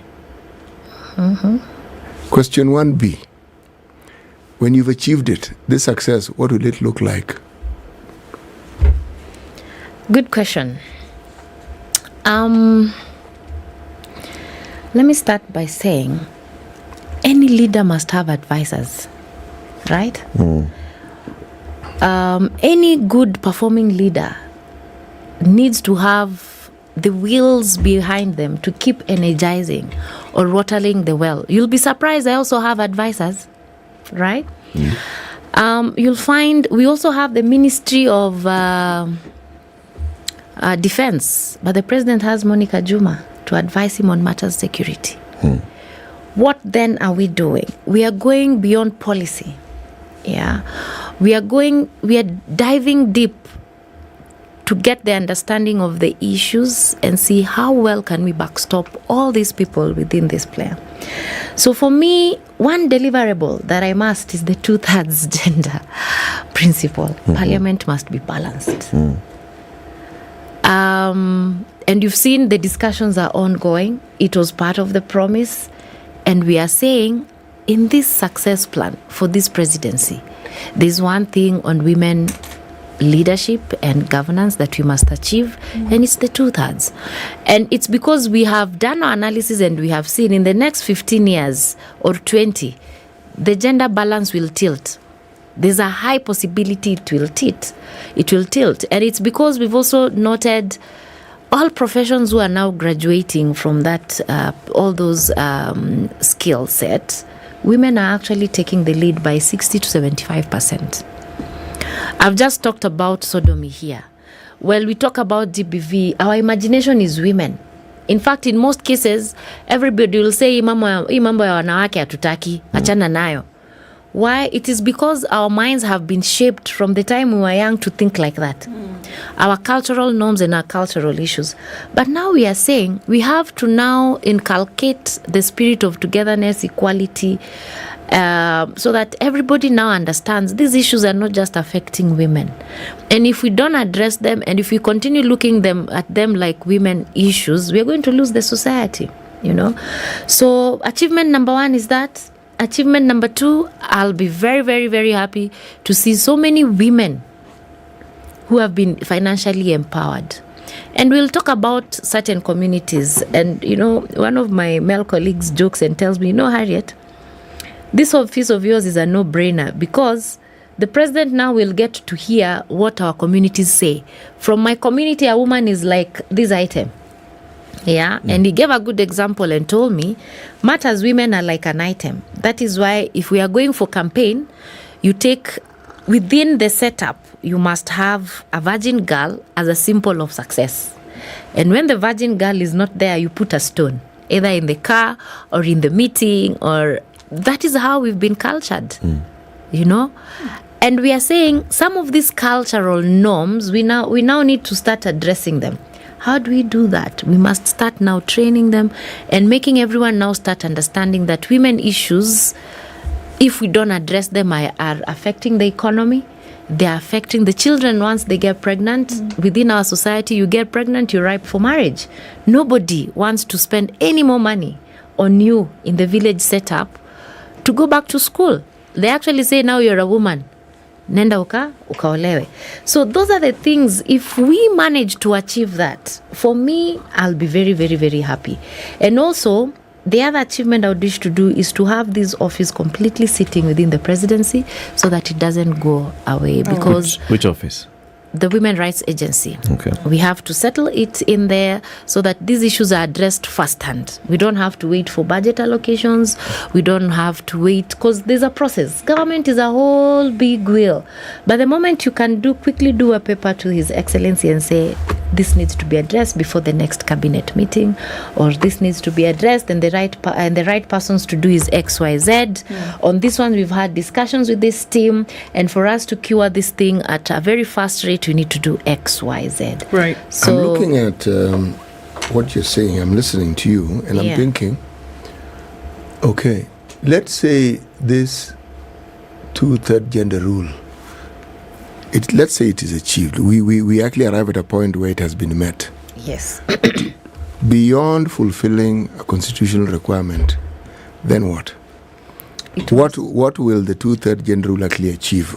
We've got it. It's there. We have it. The outcomes of it. How will it reflect on what we consider to be necessary and needful within the country? Well, I will tell you, a society that leaves half of its population out of decision-making table is actually leaving out half of its potential. Yeah? There are certain values or value that women also bring in that decision-making table. And if we can have as many representation of this of women within these leadership spaces, and that is from Parliament, Senate, trickle it down to state agencies, even trickle it down to institutions, you'll see there's a good balance in terms of how decisions are made, how work is done. There's that balance, the societal balance that we must create. And I'll use a good example. When I used to go home when my mother was still alive, we'd call our dad and we'd say, okay, Dad, we're on our way. We are coming home. And the first thing he'll say, hakuna mtu nyumbani. You know? Hakuna mtu nyumbani. What he truly meant was, your mom is not in at the moment. So even those workers who are there, according to him, he didn't feel they will welcome the guests the way the woman, who is the wife, our mother, would do. So it then means there was that balance that nature accepts, that this society has to be balanced. Kama huyu hayuko, there's something that is still missing. So for me, I look at it from that point of view. It is a balance that we need to achieve. Why I ask the question is because you mentioned that if you are looking at simple outcomes, educational outcomes and things around it, that balance is going to tilt, not likely to, it is going to tilt in favor of women in the not too distant future. Yes. So when that happens, then what? It's the men who will need There are numbers to be topped up in Parliament. But are we then saying that society will lose out because the numbers of men will have gone down? And yet, as we also say, men have been at the helm for the longest possible time. Well, will a balance have been created then? Or will we have a situation where now should we say the shoe is on the other foot? Well, look at the studies that have been done recently. COVID-19, let's not go very far. There's an element of performance. There's an element of embracing the work that you have. There's an element of delivery. There's an element of concentration. The society also has very high expectations on men, right? And you find that even the men in leadership, the balance when it comes to their deliverable margins is so huge. All the villagers are lining up on your door. Are you saying it's not huge on women? It is, but I'm trying to create the distinction where research has actually stated that women in leadership tend to perform better. Why? You concentrate on one line and deliver, isn't it? The expectations also are too high, but when it comes to delivery, what do women do different? That they need to merge with the efforts that the men have already put in place to be able to deliver, or for them to deliver at par or at balance. We can use examples. Didi Nyoro is a performing MP. We'll use him as a good example. Who? Didi Nyoro. When you go to his... Dendi Nyoro, the MP for Kiharu constituency, the chairman of the budget. This gentleman who's always in the papers. Yes. Okay. He has styled all the schools to be able to deal with jiggers. Right? Yeah. That is a good example that if we all emulate, we'll be able to deal with jiggers, because everybody now is doing a jiggers campaign. You're always in the village washing feet. But we are saying these kids are getting these jiggers. Why? They don't have shoes. The soil in the region harbors jiggers. And then where they sit from morning to evening, it's the same soil. So we need to... So he has addressed that. Now, can we eliminate, pick that and deliver in other constituencies? Other constituency, I've seen another MP has decided his CDF will go towards bursaries. The need analysis. What are women reps doing? They are doing sanitary towels in schools, which is very important. The dignity packs for kids. You see, there's a balance. While men are thinking big construction, women are actually going and saying, these children actually, there's something called dignity that they are missing. Can we address these issues? You understand? I like your reference to studies. So there's a balance. Yes. There's a balance that we must always have in the society. I accept the balance. Yeah. The expectations that society has on men, I don't know, maybe we have read different studies, but my understanding is that the expectations that women are burdened with is higher. For a woman to be able to achieve anything in the workplace, a lot more work 10 times more. A lot more is demanded of them than would be their male counterparts. The expectations are actually higher. They are judged harsher. And I'll explain why. I said the gender issues in this country are cultural. Why do I say that? Historically, women were supposed to stay at home. Women were supposed to take care of children. I've just used one example of one of the communities which make women look like items on the table. There's a community women are referred as children. There's a community women are no different from the goats and sheep in the den. When you come and say, hi, how is family? They're all good. Even my cows are well. So the children are not even spoken about. So these issues are cultural. So a woman for a very long time has been looked as very weak. And all these issues, it's the man who was supposed to work, it's the man who was supposed to hold leadership positions, it's the man who's supposed to be a manager. In one of the organizations I worked, I was the one-woman manager for a long time before we brought other women to sit on the same decision-making table. And I'm happy to report that that same organization right now, one of the women we employed during my time is going to be the CEO. So women are capable. It's only that they have to work extra hard, because our cultural norms does not see women as persons who are capable to work and deliver. So for the woman to be able to be seen, to be understood, it's like you have to work 10 times more.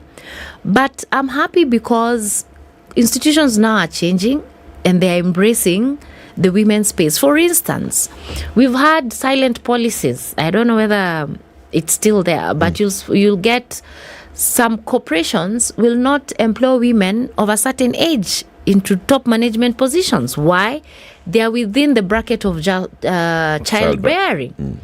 And that is why institutions like Safaricom, when they started their it's called the creche, it was such a good thing because it was telling everybody you can still have a child and work. All the women need is the comfort that their children are okay. They are somewhere, they are playing, and there's someone managing and handling the children. So it's cultural, it's the society, it is how we have been brought up to believe.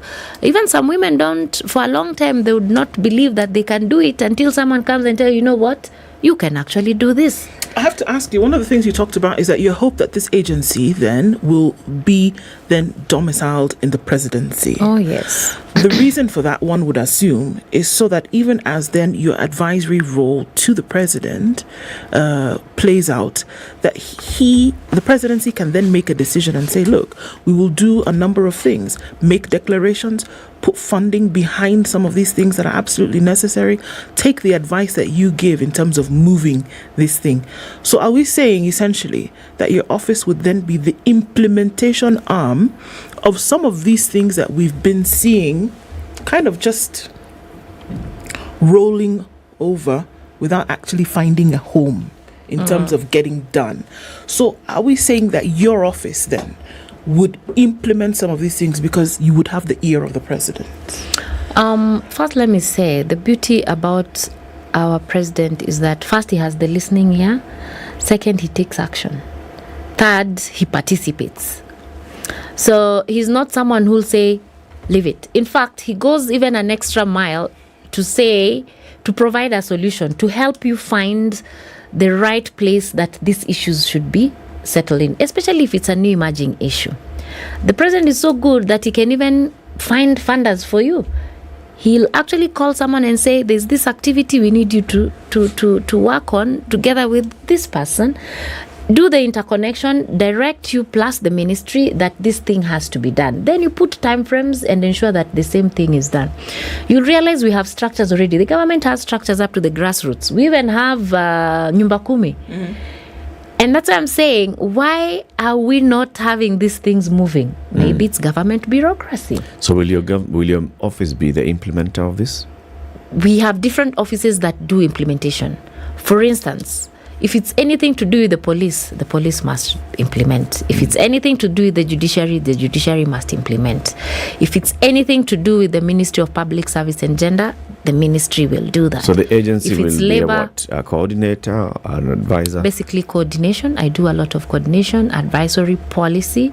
We also do analysis of laws to see where are the gaps in those laws. We advise, and it's taken to the right ministry to do the actual work. And that is why you're seeing even bills right now have been centralized in the Prime Cabinet Secretary's office. We actually have a PS in charge of parliamentary affairs. That means for a long time, drafting of bills was being done by the AG. We also have Kenya Law Reforms who also draft bills, but those bills were sitting everywhere. Anyone could produce the bill and go with it. But now we are saying they have to be centralized. So that is the current government coordination that we are looking at.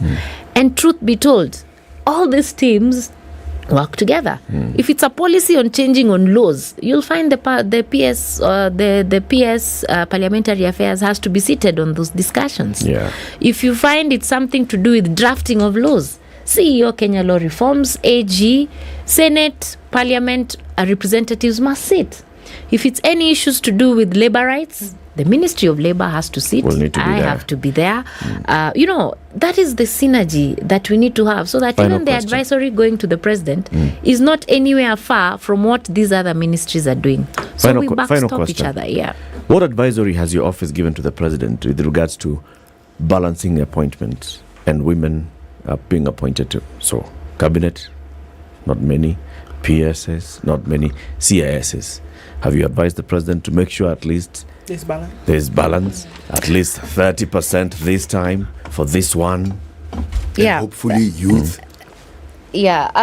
In fact, interesting enough, I'll tell you of youth. I was talking to someone in Parliament the other day, and they told me, but we were youth. I was 28 when I became an MP. What is this entitlement that we want to? But then I said, but you need to have inclusion. You need to include everybody.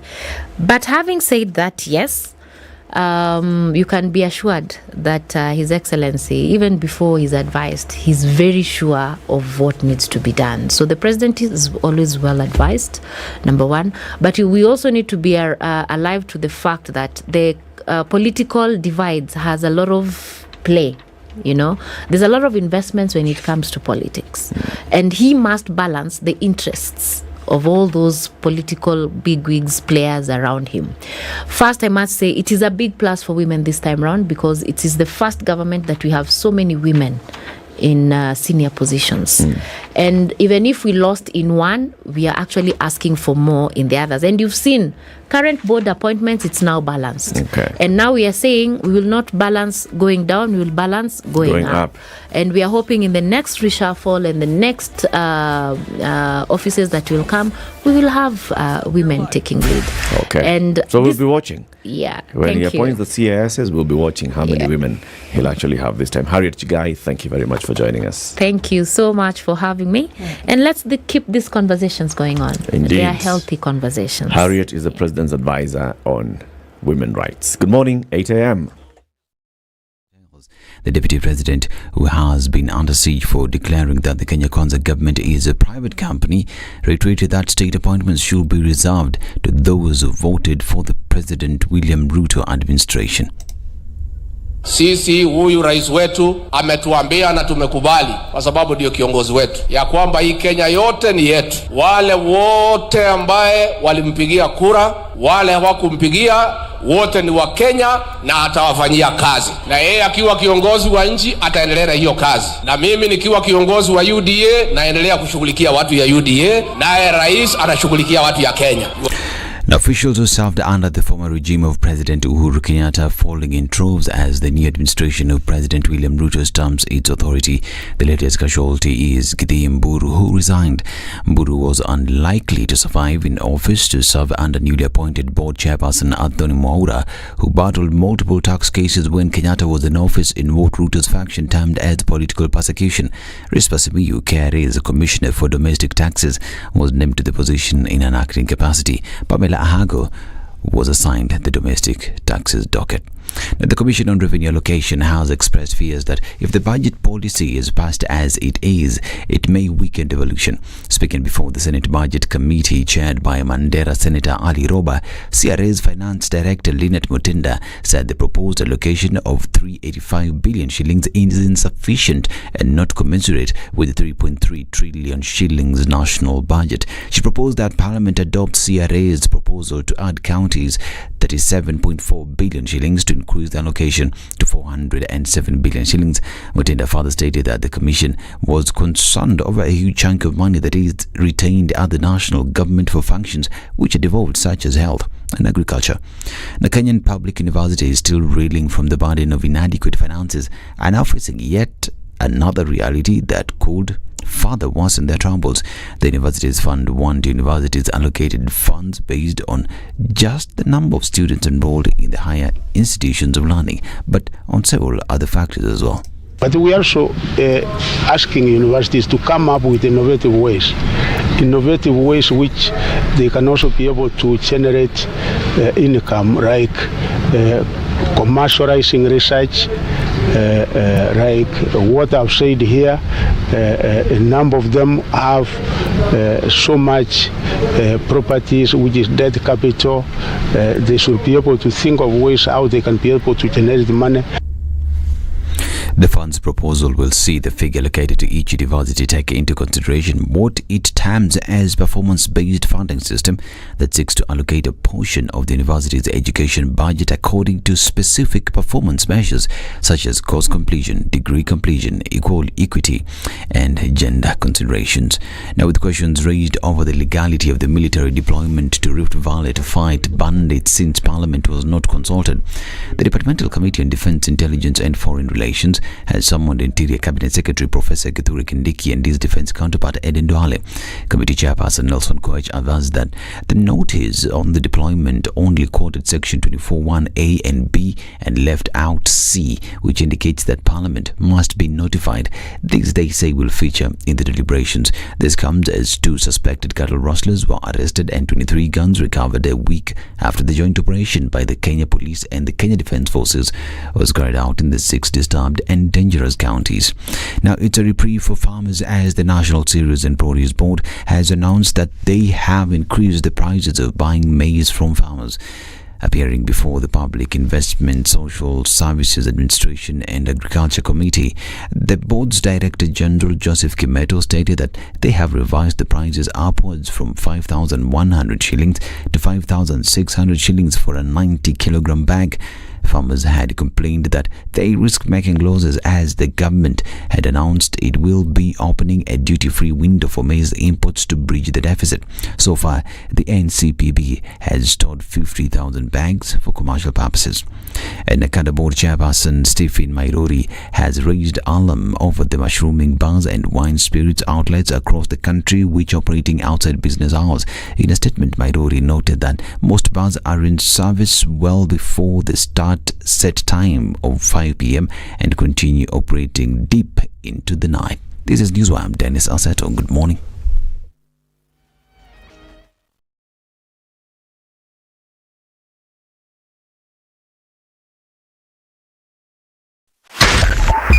.5 Spice FM, Kisumu.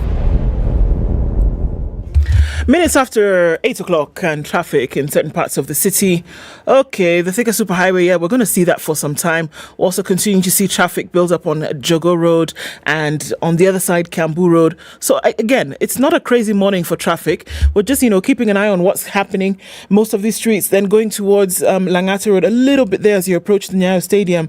Raila Odinga Way, pretty busy. Gong Road also doing a thing this morning. Quite some traffic as you try to get into the city. All right, so let us know what's going on where you are. SpiceFM KE on Twitter.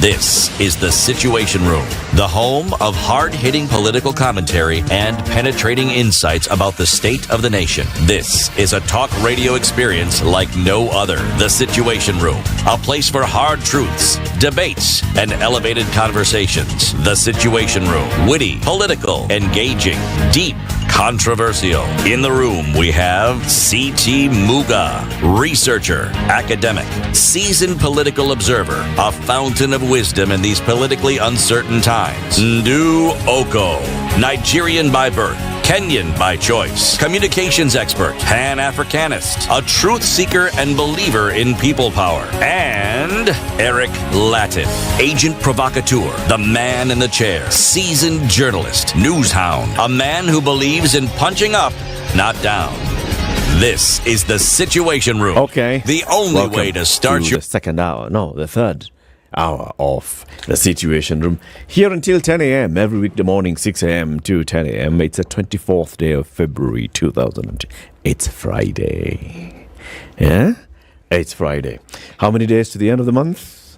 4. 4 days to the end of the month. 4 days for you to take advantage of the offer by Showmax. Sign up today and get what? A month free Bado Showmax in a give. You still have 4 months to do that.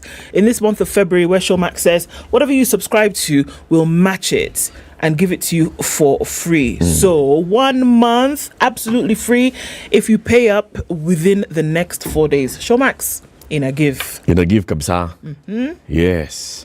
A lot of work that has to be done and needs to be done on matters of gender. Yes, the president signed the Women Charter during the campaigns. He said, I'm going to establish an agency, and this agency will be based in the office of the president. It will be reporting directly to the president. Well, we've already seen, yes, he's done that. Now it's to understand, so what does the agency do? And how does the agency then advise the president, and how does the president take the advisory from the agency and ensure that it's being implemented by the various departments of state? There's a State Department, like I said, for gender and affirmative action. What role does it play here? The other state departments, what role do they? Is there gender mainstreaming in every state department to make sure that everything you're looking at it from, introduce a gender lens? When you're talking about policy, ask the question, does this actually factor in gender matters in everything? Because like you said, gender cuts across all of them. And it's true. The next conversation we want to have will be around food security in the country, yeah? And we'll be joined by two guests who will tell us about food systems, transforming our food systems, and local governance. We'll wait for them to get here. As they do that, Siti. Yes? The day's proverb tafadhali. Tafadhali, proverb leo. A stone one sees will not damage the whole. A stone? One sees. See the stone? Then the whole will not be damaged because you will avoid it. Yes. Or you will remove it. Yes, indeed. You will remove it. You know, stone can be small stone, can also be big stone. Now, big stone, you are advised to avoid. Yes. If it's boulder, then you just basically... If it's boulder, you dig around it. The reason why it causes a problem is oftentimes it's covered with soil. So you will not see it? Not quite. Unless you're very observant, you will not see it. Yes. It means it's a stone that has been there for a long time. So with the time, it has become part and parcel of that particular piece of earth. What do you think this proverb is actually telling us? You see, the guest we had actually understood it well, in my opinion. Some problems are easy to see because they are obvious. Others require a little more observation, a little more time, a little keenness. Now, if we're talking about a stone and it is not really huge, you are unlikely to see it because it will have been colored by the earth. Okay? But it will still cause damage should you hit it. Okay? If it is bigger, you will obviously see it. So I think here, you're referring to that stone which you may not easily see, and yet the damage it will cause is as great as the one that you've actually seen.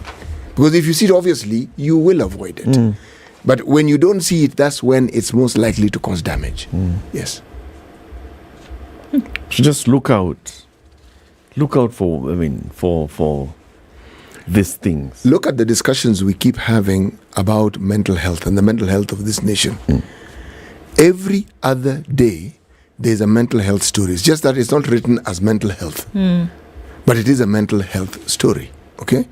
When you talk about the report that the Auditor General provides for the counties, and you look at the pending bills, and then you look at the monies that have been misappropriated, monies for which you cannot find adequate justification for their usage, we look at it as pilferage. But when it is so widespread, I am of the opinion that we are dealing with a mental health issue here. How then can you explain a situation where people who are voted in, elected, and people who are tasked with functions and duties for which they are paid to manage the resources for their people, and then they proceed to do the complete opposite? And the numbers keep growing, and it's widespread. Clearly, it's a problem, is it not? Yes. If you look at it simply as theft, then you may miss the point. It's a mental health issue, because it appears that in a wholesale manner, we've gotten to a point where wrong is no longer wrong, so long as you can justify it. Wrong has, in essence, become right. So, the problem may be staring at you, but you will not see it because you've determined that really isn't a problem.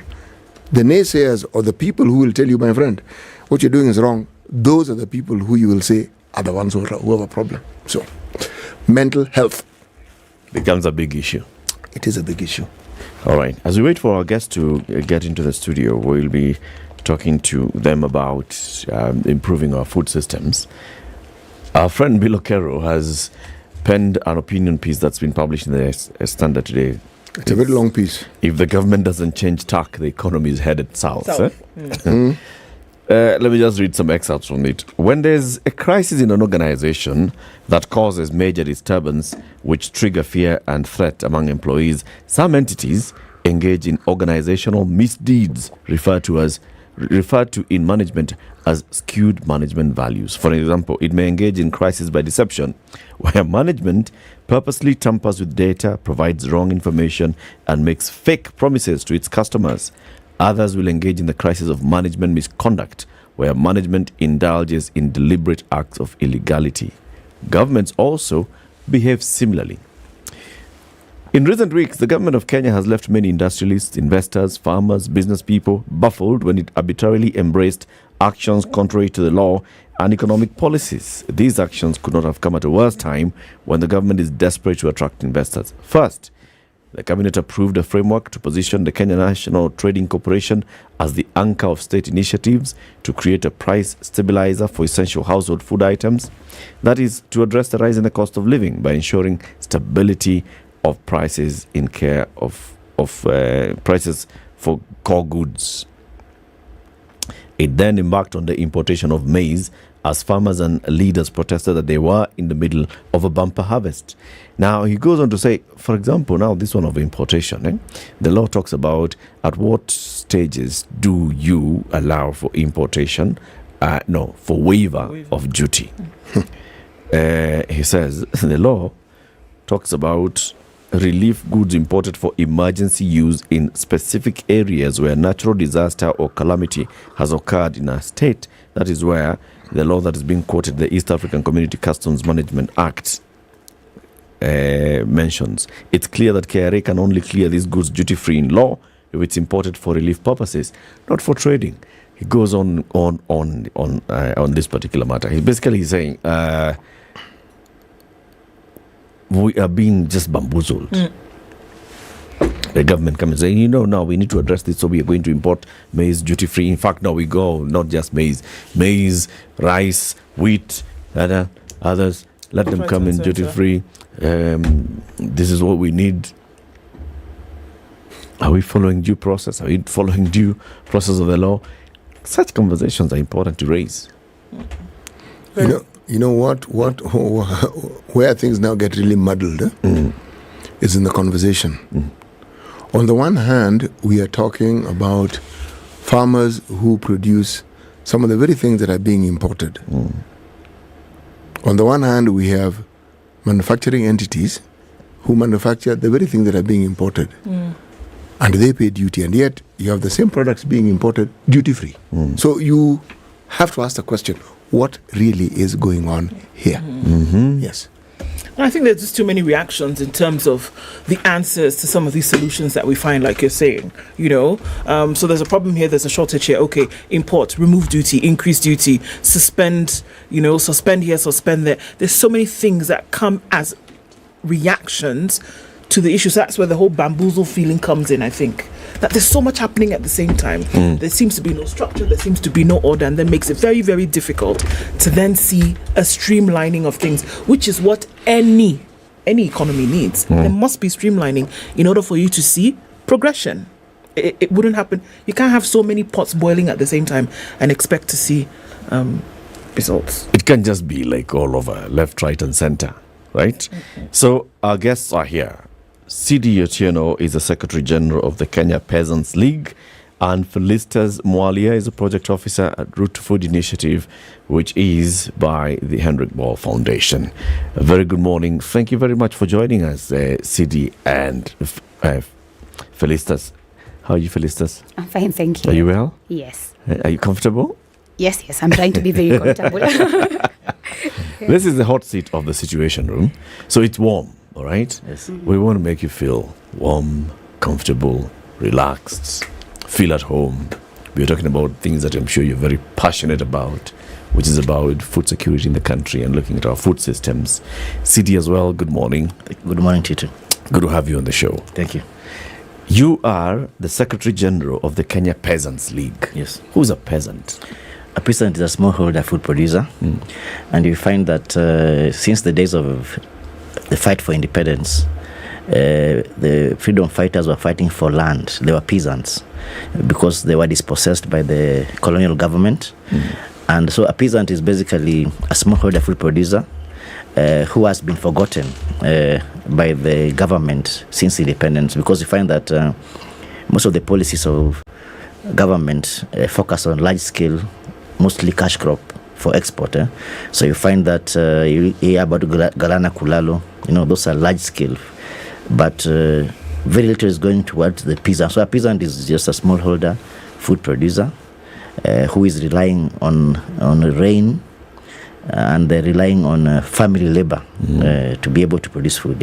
And who are the beneficiaries of this produce? Are we talking about your kitchen garden variety, or are we talking about a half acre kind of thing that you can now then sell, or is it then for personal sustenance? Well, the main objective of a smallholder is for sustaining themselves. So you find that a family of, let me say, 5, 6, they must first of all produce to sustain themselves, and then if there's any surplus, then they take to the market.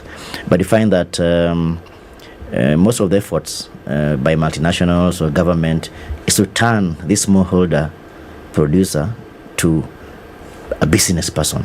So you find that somebody is producing food that they cannot eat, food for export. So as a Kenya Peasant League, we focus on mobilizing smallholder. Myself, I'm a smallholder farmer, so that we produce for our own first, and once we have surplus, then we take to the market. Okay. How many members do you have in this league? And how do you recruit members? We first of all, any smallholder producer or consumer who believes that food production should be for sustainability is a member. We are actually now in 6 counties and 17 clusters. So we organize farmers into clusters.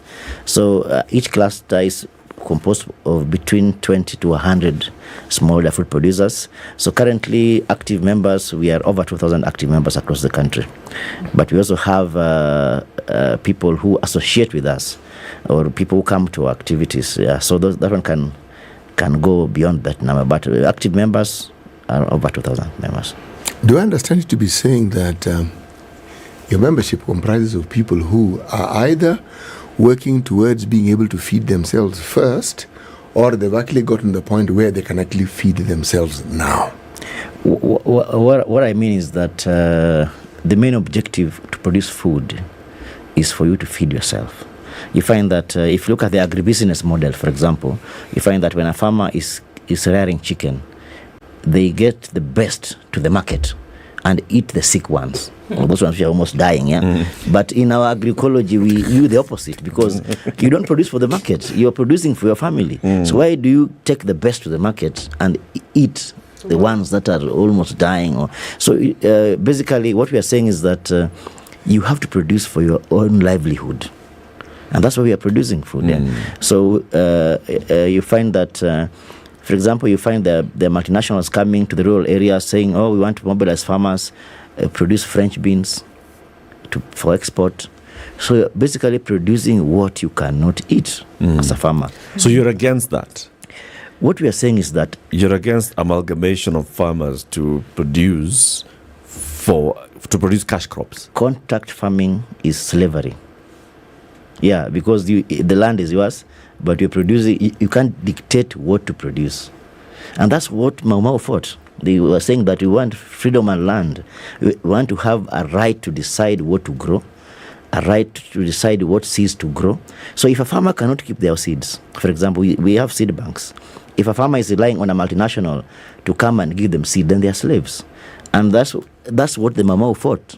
Yeah, they were saying that we want our land back so that we can produce for our families and for our nation. Okay. Yes. Sidi, a majority of tea farmers in Kenya are smallholder farmers. Coffee farmers are smallholder farmers. They're not producing so that they can take the coffee or the tea. Are you against that? Very much. You know what? we have had a lot of debates, even around the GMO issue, where the government is saying that that's a silver bullet to hunger or to food insecurity. To us, we are saying that we have not had land reforms, for example. I come from Awendo, where we have Sony sugar. And if the most farmer with a half an acre or a quarter an acre is growing sugarcane, which takes 3 years to be harvested. And then after harvesting, it takes another 1 year to be paid. That's 4 years, surely. You only have 1 acre of land. This land can be productive when you produce food. Because you can't eat sugarcane, you can't eat coffee. That farmer who is producing tea or coffee cannot afford a cup of coffee at Java. And they're working. So you see, and you see, if you look at even the payment, we have had coffee farmers uprooting their plants. Why? Because even the payment is very little. So you are advocating for these farmers, the sugarcane farmer, the tea farmer, the coffee farmer, the pyrethrum farmer, to uproot these things and plant food. Grow food. No, if you are not food secure, you can't develop. And hungry, even you are in the studio now, if you are hungry, you can't be here. You can't work, man. Yeah, you can't work. Let's get a middle ground here, shall we? Yes. Okay? Is it not possible to have what I was taught when I was a very young person called mixed farming? Meaning, you can farm something for, say, the market, but you can also farm something that you can sustain yourself with. Of course, the main objective should be your own food. Because all of us have taken tea, maybe, or all of us ate yesterday night. You ate ugali. Do you know who grew that maize? If you are not growing it, then who is growing it for you? So each one of us, if you have a small garden, grow vegetables, grow food. Because the reason why the food is expensive is because few of us are growing food. But majority of us want that food. So you are growing avocado to take to China. When will Chinese feed us?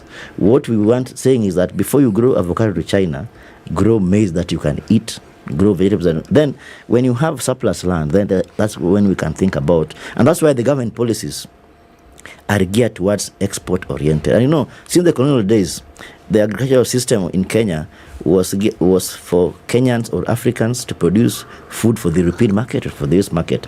That has not changed. So the problem of food insecurity is not about GMO or not. It's about government policies, not promoting local food production. Kenya is a net importer of eggs. Yeah. Net importer of eggs. For God's sake. Phyllis, can't we rear chicken?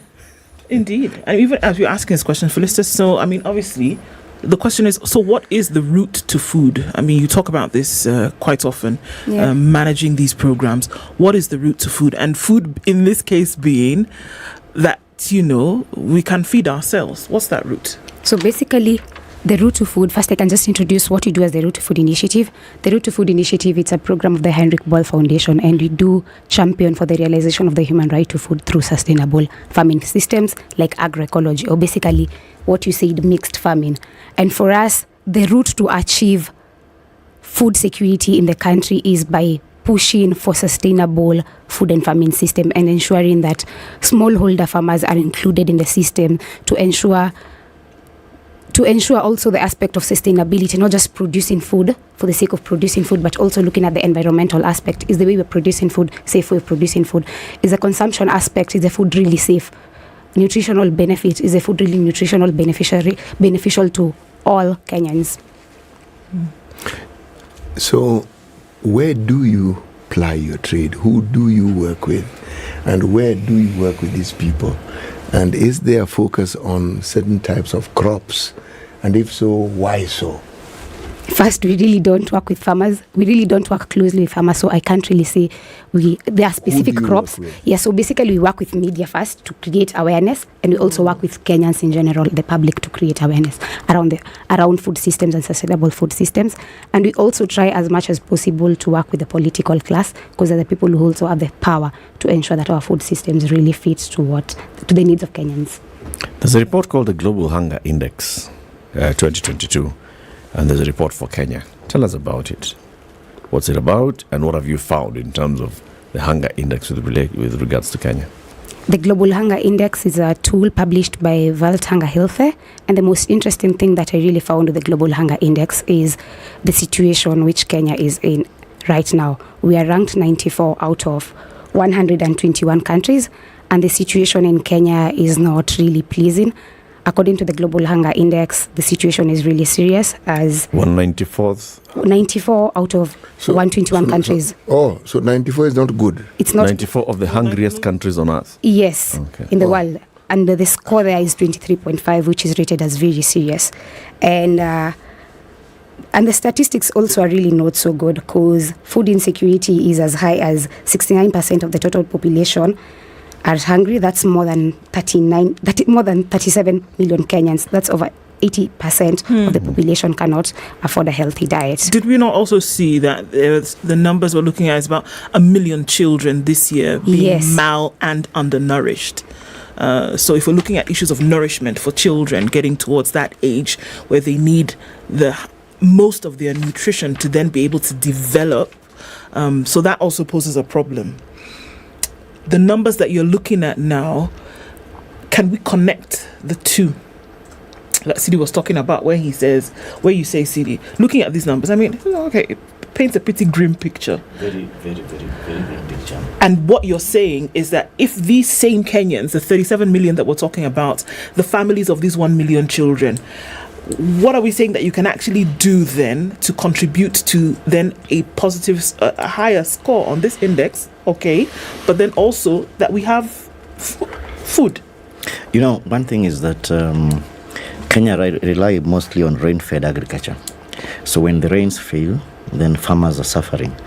And most of the farmers can't afford irrigation. So one thing that we are talking about here is that the government should invest in water. For example, water harvesting, for example, so that in the rural areas, the farmers should get water. You know, when we're talking about addressing the food shortage, using multinationals, for example, you know, we have what is called, if you go to Kiboko, Cairo, you find what is called water efficient maize for Africa, WEMA. They're saying this maize can withstand harsh conditions, but yet at Cairo they're using a lot of water for the water efficient maize. You see, it's an irony. Yeah? So what we are saying is that when we have the government investing in farm inputs, for example, local farm inputs, we have the government must invest in water for the rural food producers, because according to the FAO, the smallholders, food producers, feed or produce over 70% of the food on the table, yet with very little support. So it means that if the government can just invest a little in improving the conditions, the farming conditions, improving on the market, improving on the accessibility of farm inputs, then we are going to improve on the index. Because if you look at 94 out of 121, it's quite sad. And it tells you that many people are really suffering. But apparently there's no reprieve, because if you look at what the government is focusing on right now is targeting those people who are growing for export. So when we are growing for export, then who is growing food for us? That's the question. It means the food is coming from outside Kenya, and it's going to be expensive, because the food miles, if you look at the food miles, rice from China, for it to come to Kenya, the miles, you see, alone, when it reaches the shelf of a shop, it has to go up. But when we support our farmers to produce food consumed locally, then we are going to revive the food economy. We are going to revive our local markets that are collapsing. We are going to revive even those farmers, because they have kids going to, today, I'm telling you, so many farmers can't take their kids to school, yet they produce food for export. Let's take a break. Let's take a break. We'll be back. 28 minutes to 9. This is Kenya's biggest conversation. We are talking about transforming our food systems and also looking at our local governance. Our guests this morning, Sidi Otieno is a peasant farmer. He is the Secretary General of the Peasants League of Kenya. And Felicitas Mwalia is a project officer at Root to Food Initiative, an initiative by the Henrik Ball Foundation. Keep it here for more coming up shortly. Flying does not have to be something that you just think about and you start... Something that you endure. No. You don't have to endure flying. You've got to enjoy flying. CT before you used to have serious problems flying. I did. Seriously, huh? No, he was like... You would think I'm supposed to be flying on Tuesday. My Lord. I was claustrophobic. I would break into a sweat the moment I was inside a plane. Yes. Until what happened? I'd feel like I'm suffocating. And then you got onto an Emirates flight. When I overcame this particular matter, Emirates had not started working yet. Yes. But they didn't exist. I no longer have that problem. So I'm looking forward to enjoying these huge benefits that Emirates has. I no longer have that problem. Now you can imagine if he had that fee and then he was getting on the A380. First, you're entering a football stadium and they're telling you you're going to be up there. And you start sweating profusely. You actually feel like there's no air, and yet there's air. The good thing about the A380 is that you don't actually feel like you're confined in some space.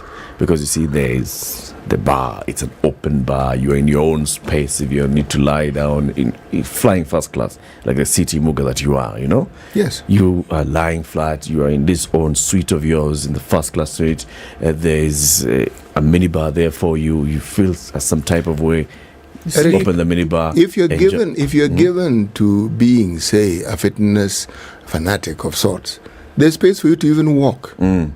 It's really the length of a football field. You can actually just walk up and down. From one end to the and other. You meet people and you start talking to them. You can sit and have a coffee with somebody on the way. Ask them how they're doing, continue walking, walk back again. Yes. Ample and sufficient space. Fly better with Emirates. This is the Situation Room, the only way to start your day.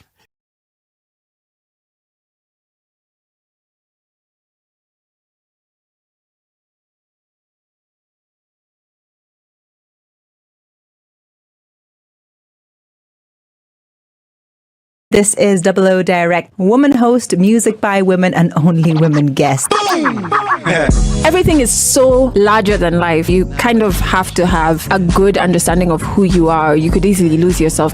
We have a global approach in the programs that we put together, meaning that it's not... Get 2 months of Showmax for the price of 1. In a give, Real Housewives, rich auntie vibes, and that bling. Sama kuwa moka. Toast to luxury. In a give, single Cassie, girl power. Cheers!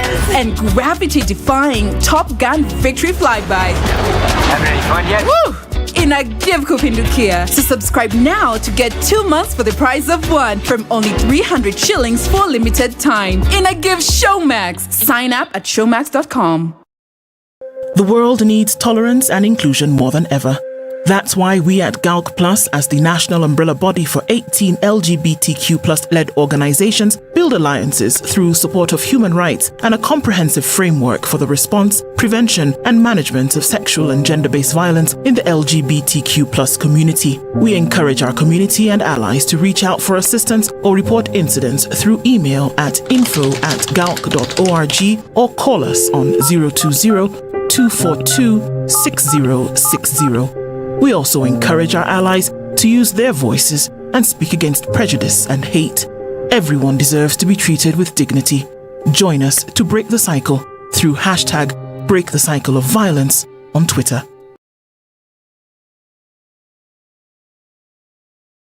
Sunny conditions in Nairobi at 20, highs of 29 and lows of 16, and we'll see lows of 14 in a sunny Nakuru at 17. It's 17 and sunny in Nyeri and 17 and sunny in Eldoret. Looking into Mombasa, the sun is up at 28. It'll go to highs of 32, and we'll see highs of 31 in Malindi, where the sun is up at 26. Sunny conditions at 24 in Kisumu, highs of 31 and highs of 32 in a sunny Kakamega at 25. It's 24 and sunny in Kampala, highs of 27, and we'll see highs of 32 in Dar es Salaam, where it's sunny at 26. Johannesburg, warmer at 20. It's sunny now, highs of 27 and 26, and mostly clear conditions in Lagos, going to highs of 33. Kinshasa is cloudy at 25. It'll go to highs of 31 and lows of 24.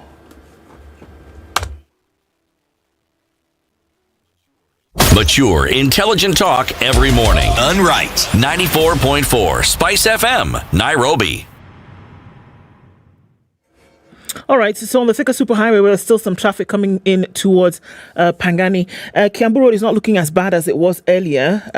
Coming out of Westerns, again, not too terrible. Seems like Friday is the day to be out on the road, though, because clearly people are not really suffering this traffic that happens between Monday and Thursday. All right, on Jago Road as well, just around that train station areas where we'll see some of it going towards Landis, but then other parts of the city seem to be doing all right. Westerns, there's some action there. There's coming off of Gong Road, Naivasha Road towards Ngong Road a little bit. It's going to fizzle out in no time from what we see. Let's talk on SpiceFM KE on Twitter just in case any of this changes, and we'll try to keep things moving.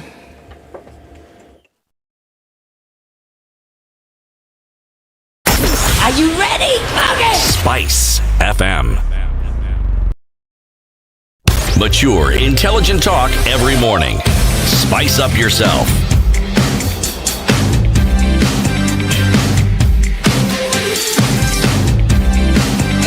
Mornings done right. 94.4 Spice FM, Nairobi. 9:01. We're talking about transforming our food systems, and our guests are Felicitas Mwalia from Route to Food Initiative and Sidi Otieno, Secretary General, Kenya Peasants League. We're talking about our food systems, and Sidi, and one obvious question would be, what do we need to do to tweak our food systems so then we can go take that journey towards food security? Yeah, in fact, we talk about food sovereignty. Yeah, because food security actually does not address access, because people are hungry not because there's no food, but the distribution of that food. So you find in some parts like Nyandarua, you find sometimes people throwing cabbages, and in Turkana there's no food. So the issue of distribution, and that's why we are saying that food should not be a factor, or should not be a factor of trade or market forces, because if I can't afford food, it doesn't mean food is not there. Food is there. We have restaurants. We have food in the market. So food sovereignty is basically making sure that there is accessibility to food in terms of distribution and the market infrastructure. So you know, if you talk to someone who is bringing omena from Sindo to Nairobi, they are being taxed. You need to mention where Sindo is. Sindo is in Nyanza. No, Sindo, Homa Bay County. Homa Bay County. Yes. And you find that that person, business person who is taking one sack of omena, they have to have a license of 16,000 shillings. They have to have what. So by the time that omena is reaching Kangemi market or Kikomba market, it's expensive. So the government needs to remove these taxes on food, because you cannot talk about feeding the people yet you are taxing. You know, we have got some laws. So we need to remove tax on food, because food is a human right. It's a tax or levies, basic human right, whichever. You find that there's issues of double taxation. For example, you go to Kangemi market, you are being taxed to get a license. Then there's these Kanjo guys coming to take 100 shillings per week, you know. So you find that you are being taxed like 3 times on the same commodity. But Sidi, these are licenses and fees. Are you saying we also waive licenses and fees in markets? You know, we have tax holidays for multinationals. 10 years tax holiday. A multinational coming to Kenya, 10 years they're not paying taxes. Yeah, but now the question is, they pay business permits. Of course. And what I'm saying is that if the government is really serious in making sure that there's accessibility of food, as Article 43 is saying, the right to adequate food of acceptable quality, then the government needs to subsidize. You see, that's what we're talking about. Because if the Article 43 is saying that the government has a responsibility to offer social security to those who cannot feed themselves and their families and dependents, then how can the government ensure that we implement Article 43? Is by ensuring that we don't care whether bunga is 500 shillings. Let government pay 450. Let us pay 50 shillings. Yeah, well, that's what we're talking about. That's why we have a government. And when you have a government that cannot feed the people, then we are wondering. So the issue of the food production system. Look, if the farmers don't own the seed, if the farmers don't have water, if the farmers don't own land, then we cannot have food security. Because we are having farmers depending every season to buy seeds in the market, go plant them. Farmers don't have labor. So you find that the rural urban migration, for example, most young men are in the slums, in the cities, leaving the older generation in the rural areas. The older generation, our mothers, our grandmothers, don't have energy to till land. And their sons and daughters in the cities don't have jobs, so they can't even send money back home for farms to be grown. So the government needs to take very powerful governments historically have been brought down because of hunger. Can we let's make a direct connection between what you've just said, that if you have those who are able-bodied and who are able then to essentially till the land, to farm, and we're saying that one of the ways to be able to do this is to feed ourselves first, as opposed to then farming, growing food for export.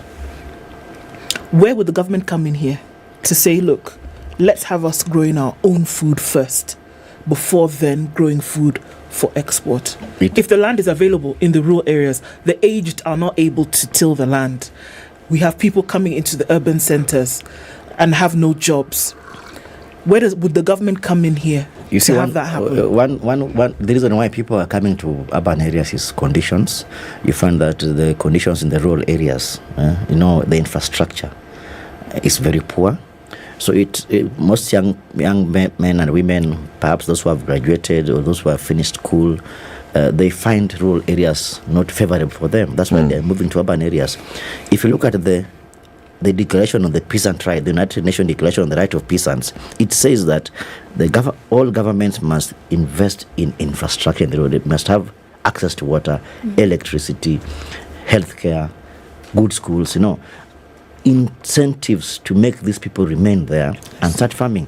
You would imagine if we are importing eggs, how much is an egg? 15 shillings. To 20 shillings, for example. Some places 20 shillings one egg. So if you are importing 1 million eggs, that is 20 million shillings going out of Kenya. And if you would have invested in these young people to produce these eggs, then this 20 million would remain in this country. So what we are saying is that the capital flight is not about even brain drain, it's about even capital drain. And I like what Tanzania government did. Yesterday I was watching a clip of the Tanzanian president, and she was saying that they want to give young people land and incentives to grow food, so that you don't have to live in Kangemi or Kibra.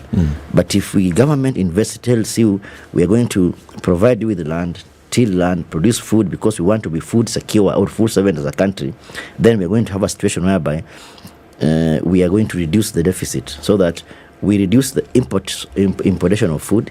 It's an irony that we are exporting rice from where and importing rice from China. That's an irony, you see. And all this boils down to debts, because the government needs to get foreign exchange dollars to service the debts, and that informs the government policies of promoting the export-oriented agriculture, so that they can earn that dollar to service the debts. So what we are saying is that yes, we have to service the debts, but at the same time we have to feed ourselves. So the government needs to strike the balance. And when we heard that this government was saying no, we're not to debts, we are very happy, but we are again sad because we are hearing that 500 billion has been, and the government is still going to IMF, to World Bank to borrow money. Borrowing is still continuing. Yes. Felicitas, at Root to Food, you have looked at our food systems. Do you have specific recommendations on things that need to be tweaked around to transform our food systems? Yeah. So first, we really need to see an investment towards agricultural systems that are a bit diversified beyond major projects, because at the moment we're only seeing the government focusing on large-scale food production, the Galana-Kulalu project. So we really need to see the government investing as well on small-scale farmers who are really working on sustainable food and farming techniques. They'll tell you they're doing that. But many farmers who practice sustainable farming techniques are really complaining. What is sustainable farming technique? Maybe that's where the issue would be. Because the government will tell you, look, we are spending how many billions right now importing fertilizer, subsidizing to go to the small-scale, smallholder farmer. We are spending the same kind of amount of money to support our smallholder farmers with seed, and also looking at how we can recruit more people so that they can be agricultural extension officers to support the smallholder farmer. So yeah. So basically what's happening here is that the government has really not consulted these small-scale farmers on their needs, because most of these farmers, it's not really that. Some of the farmers who really practice sustainable techniques, they really don't require external inputs to produce food, because at the end of the day, when you look at farmers who are really relying on pesticides, it's not even sustainable, Eric. Yeah, and maybe are you saying that now, route to food, you've actually consulted the farmers, and this is what the farmers are saying? We work closely with some farmers, and these are their needs actually, that they need support, but not necessarily on external inputs like pesticides and fertilizers, because at the end of the day, they create a dependency. What other support do they need that besides farmer to farmer exchange knowledge, because farmers have the knowledge when it comes to sustainable farming practices, but at the end of the day, we see private institutions coming in and taking in that space. So we really need to see the government supporting farmer to farmer exchange, and also farmer managed seed systems. And CD can actually talk so well because he's worked really close on seed systems. Yeah, you see, government is talking about fertilizers, pesticides. Some of this, like Roundup, it has been banned in the UK, in Europe. You see, they have been banned. They are not being used. If you look at things like GMOs, over 70% of EU countries have banned GMOs.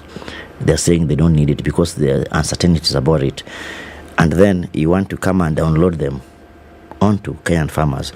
Yet, the farmers have kept these seeds for millions of years. Our grandfathers and parents have been keeping these seeds.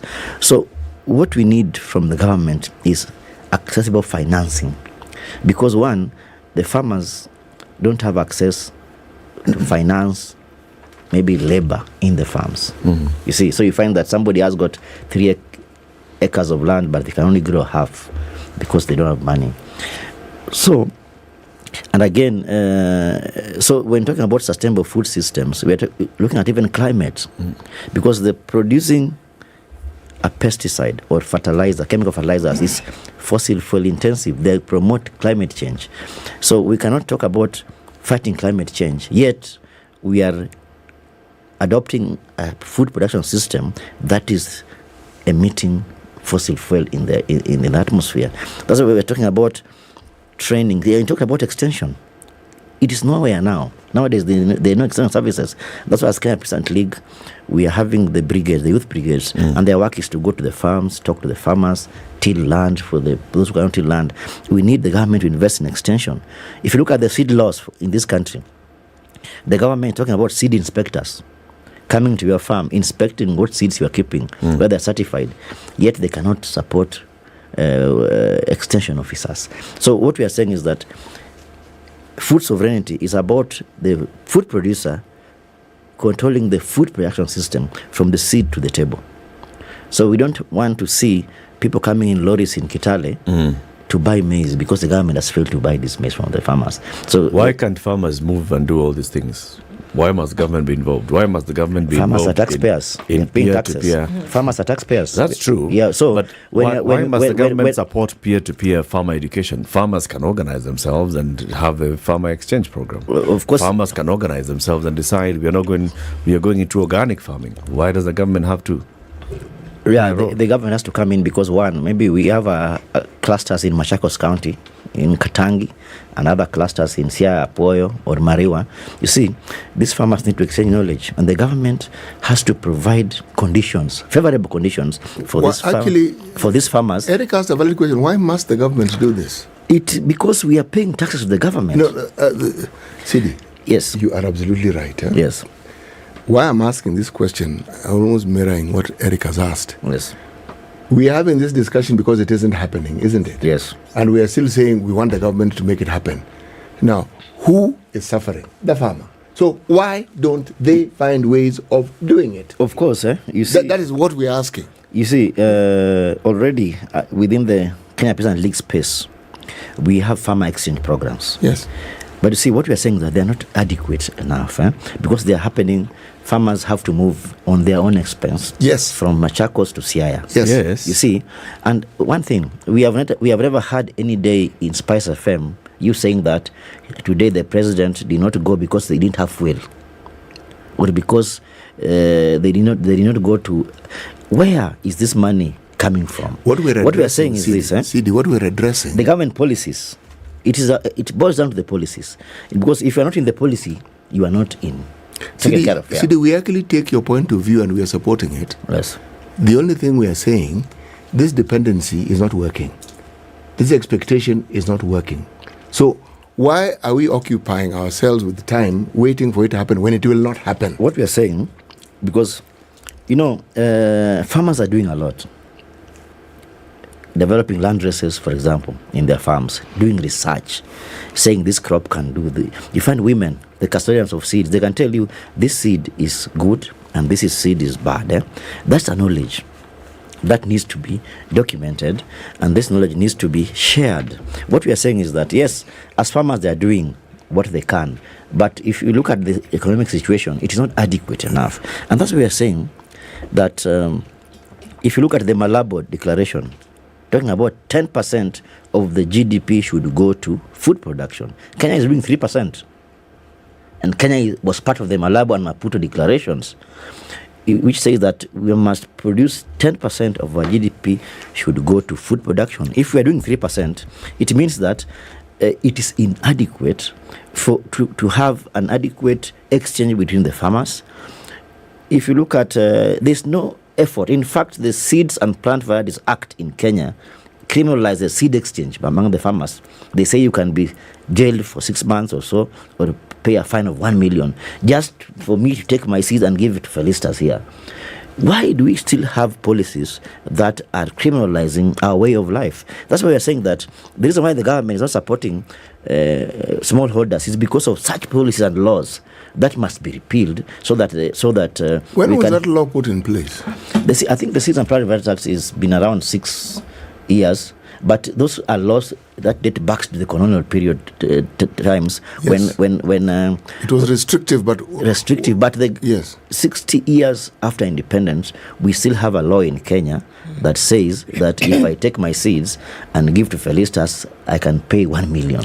And yet we are having the same government policies telling us that now we have to import GMOs to give the farmers. So exchanging GMOs is good. Maybe just to add on, maybe just to add on the aspect of farmer managed on farmer to farmer knowledge. Yes, it's happening. Farmers are actually mobilizing themselves, but what we really need to see is the government integrating farmer knowledge into extension programs. Yes, exactly. And the other thing that I also wanted to add is the aspect on trying to ensure that when we are fighting the food insecurity that's happened, we really need to link it with a rights-based approach and remove it necessarily it being as a function of the Ministry of Agriculture, because the Ministry of Agriculture only focuses on the production aspect, and food security, when you measure food security, it goes beyond the production aspect. And even as a right to food is a social and economic rights, and under the right to food, under social and economic rights, they are linked and they're interrelated. So even trying to ensure that we're fighting food insecurity only as a Ministry of Agriculture function is a bit... Okay. Do you think the government will listen to you if this conversation is where it's at? Or do you think they'll listen to you better if you actually organize yourself and the very thing you're hoping the government will do, you actually start doing it, and you approach them and say, this is where we are at. What we need is to move here. Because if you are asking, because the asking has been taking place for some time now, and what you're asking for isn't taking place, yet we have an entire ministry that's supposed to deal with these matters. And you may even find their policies in place that support what you're saying. But why we're having this discussion again, it's not being actioned. What am I saying? There are times when you look at a situation that is as dire as food security, if the idea is to talk to the government and wait for the government, then what do you think is going to happen? And yet there are things you can do. There are things you can enhance. There are things you can actually ensure get done so that this journey you're talking about, not only does it begin, but it's actually moving forward. You are right. In fact, 2 weeks ago we were in Migori County and we met with the various departments as a movement. And you are right. We also have to engage the government and tell them that, come on, you are in your offices, but this is what's happening on the ground, and how can you be able to integrate? And we were happy that a county like Migori, for example, they were telling us, yes, we are going now to start supporting farmer seeds and exchange between the farmers. So we also need to influence, but as a movement, we also need to live that reality. That's why we are creating these clusters. We are mobilizing food producers. We are telling them that it's sustainable to produce using local farm inputs. It's sustainable to produce using local seeds. We have all these events. But what we are saying is that, yes, they are good policies. And sometimes the government hears the language, maybe when people go to the streets, you see. And that's why, if you look at India, we had farmers' march for over 1 year. Farmers going to the New Day telling the government that we don't want this policy. If it will take us to go that point, we'll tell farmers, come on, let's go and tell the government that this is what we are doing as farmers. It is not sufficient enough. We need support in terms of policies. If there are policies, like we are saying, that are supporting farmers, why are they not being implemented? It takes a push from the farmers so that the government can be able to listen to them. All right. I think the message is home, and it's a conversation that needs to continue happening, constantly on what do we need to do to transform our food systems, to make sure that our food systems are actually addressing our needs. How do we get to that, what we're calling food security, what City is calling food sovereignty, and what is it that we need to do to get there? This is a conversation that happens today. It'll happen again and again and again when we'll invite Felicitas Mwalia from the Root to Food Initiative and C.D. Otieno from the Kenya Peasant Farmers League to come and talk to us about this and more. Keep it here for more conversations. Coming up in the next hour, we want to talk about the plight of persons with disability and their own access to mobility and their own rights. This is Kenya's biggest conversation, The Situation Room. We've been live on KTN Home since 7 and 8 o'clock. The conversation continues on SpiceFM for the next 1 hour. Good morning. It's 9 o'clock.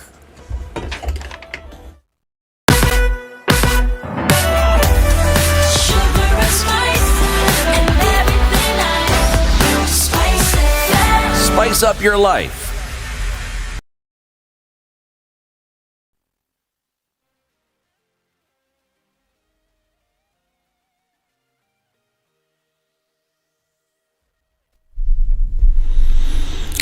Good morning, this is Newswire. I'm Dennis Aseto. Former President Uhuru Kenyatta has urged the African countries' ambassadors and high commissioners in Nigeria to work closely with the election observers to see the vast country with a considerable population emerge victorious in the upcoming general election. Kenyatta, who is the head of the African Union Election Observation Mission, spoke during a consultative meeting with the diplomats. The envoys shared insights about the election and agreed that Nigeria's success is Africa's. In his remarks, the former head of state reiterated that the mission is a neutral entity appointed to support the Federal Republic of Nigeria in ensuring the country lives up to the African Charter on democracy, elections and good governance during the electoral process. Kulingana na vile wametuambia, wako tayari kuandaa uchaguzi na sisi tuko hapa kuungana pamoja nao, kuchunguza na kuangalia kama huo uchaguzi utakuwa uchaguzi wa haki, kama utakuwa uchaguzi huru na wa haki, na kama wa Nigeria watapata nafasi ya kuchagua viongozi kulingana na matakwa yao. The former Narok North Member of Parliament Moitalelo Lekenta is calling on Environment and Forestry Cabinet Secretary Soipan Tuya to champion the conservation of our forest. Kent expressed concern that people have yet again started encroaching the water catchment area. He wants the CS to act tough on individuals who are keen to destroy the forest.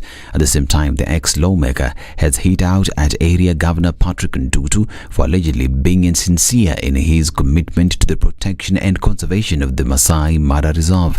Kent says the reserve belongs to the Maasai community, and as such, any attempt to transfer its ownership to an individual or entity shall be opposed. The Commission on Revenue Allocation has expressed fears that if the budget policy statement is passed as it is, it may weaken devolution. Speaking after the Senate before the Senate Budget Committee chaired by Mandera Senator Ali Roba, CRA's Finance Director Lynette Mutinda said the proposed allocation of 385 billion shillings is insufficient and not commensurate with the 3.3 trillion shillings national budget. She proposed that Parliament adopt CRA's proposal to add counties 37.4 billion shillings to increase the allocation to 407 billion shillings. Mutinda further stated that the Commission was concerned over a huge chunk of money that is retained at the national government for functions which are devolved, such as health and agriculture. Now, Kenyan public university is still reeling from the burden of inadequate finances and now facing yet another reality that could further worsen their troubles. The university's fund now want universities allocated funds based not on just the number of students enrolled in the higher institutions of learning, but on several other factors as well. Here is Education CS. We are indebted to the tune of 56 billion money which has accrued over the years in the form of staff pensions, pay as you earn, NHIF, NSSF. We owe various other suppliers monies that we have not paid over the years, and this figure continues going up. Ezekiel Machogu said the funds proposal will see the figure allocated to each university take into consideration what it terms as performance-based funding system that seeks to allocate a portion of university's education budget according to specific performance measures such as completion, degree completion, equity, and gender considerations. It's a reprieve for farmers as the National Cereals and Produce Board has announced that they have increased the prices of buying maize from farmers. Appearing before the Public Investment, Social Services Administration and Agriculture Committee, the board's Director General Joseph Kimeto stated that they have revised the prices upwards from 5,100 shillings to 5,600 shillings for a 90 kilogram bag. Farmers had complained that they risk making losses as the government had announced it will be opening up a duty-free window for maize imports to bridge the deficit. And the government has started negotiations on plans to strengthen the coffee industry in the country. The talks led by Deputy President Rigathi Gachagua involved local and national stakeholders. The DP said that he has invited stakeholders from Ethiopia who will help understand how to ensure Kenya benefits from high income from the cultivation of the crop. He said that the government's responsibility is to ensure that those who will benefit the most are farmers. This is Newswire. I'm Dennis Aseto. Good morning.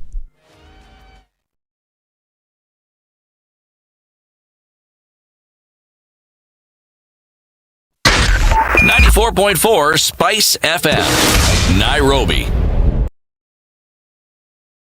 There's traffic on the Thika Superhighway. It's coming in through towards Matiang'i. Okay, so folks are complaining about what on earth is happening, where it is here.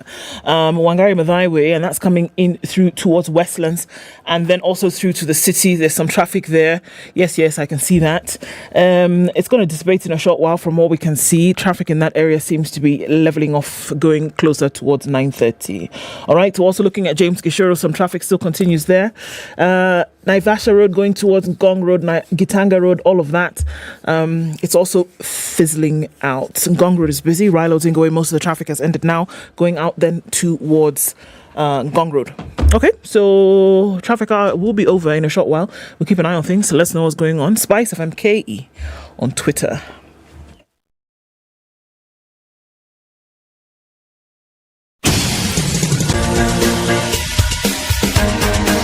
This is the Situation Room, the home of hard-hitting political commentary and penetrating insights about the state of the nation. This is a talk radio experience like no other. The Situation Room, a place for hard truths, debates, and elevated conversations. The Situation Room, witty, political, engaging, deep, controversial. In the room, we have C.T. Muga, researcher, academic, seasoned political observer, a fountain of wisdom in these politically uncertain times. Ndu Oko, Nigerian by birth, Kenyan by choice, communications expert, Pan-Africanist, a truth seeker and believer in people power, and Eric Latif, agent provocateur, the man in the chair, seasoned journalist, news hound, a man who believes in punching up, not down.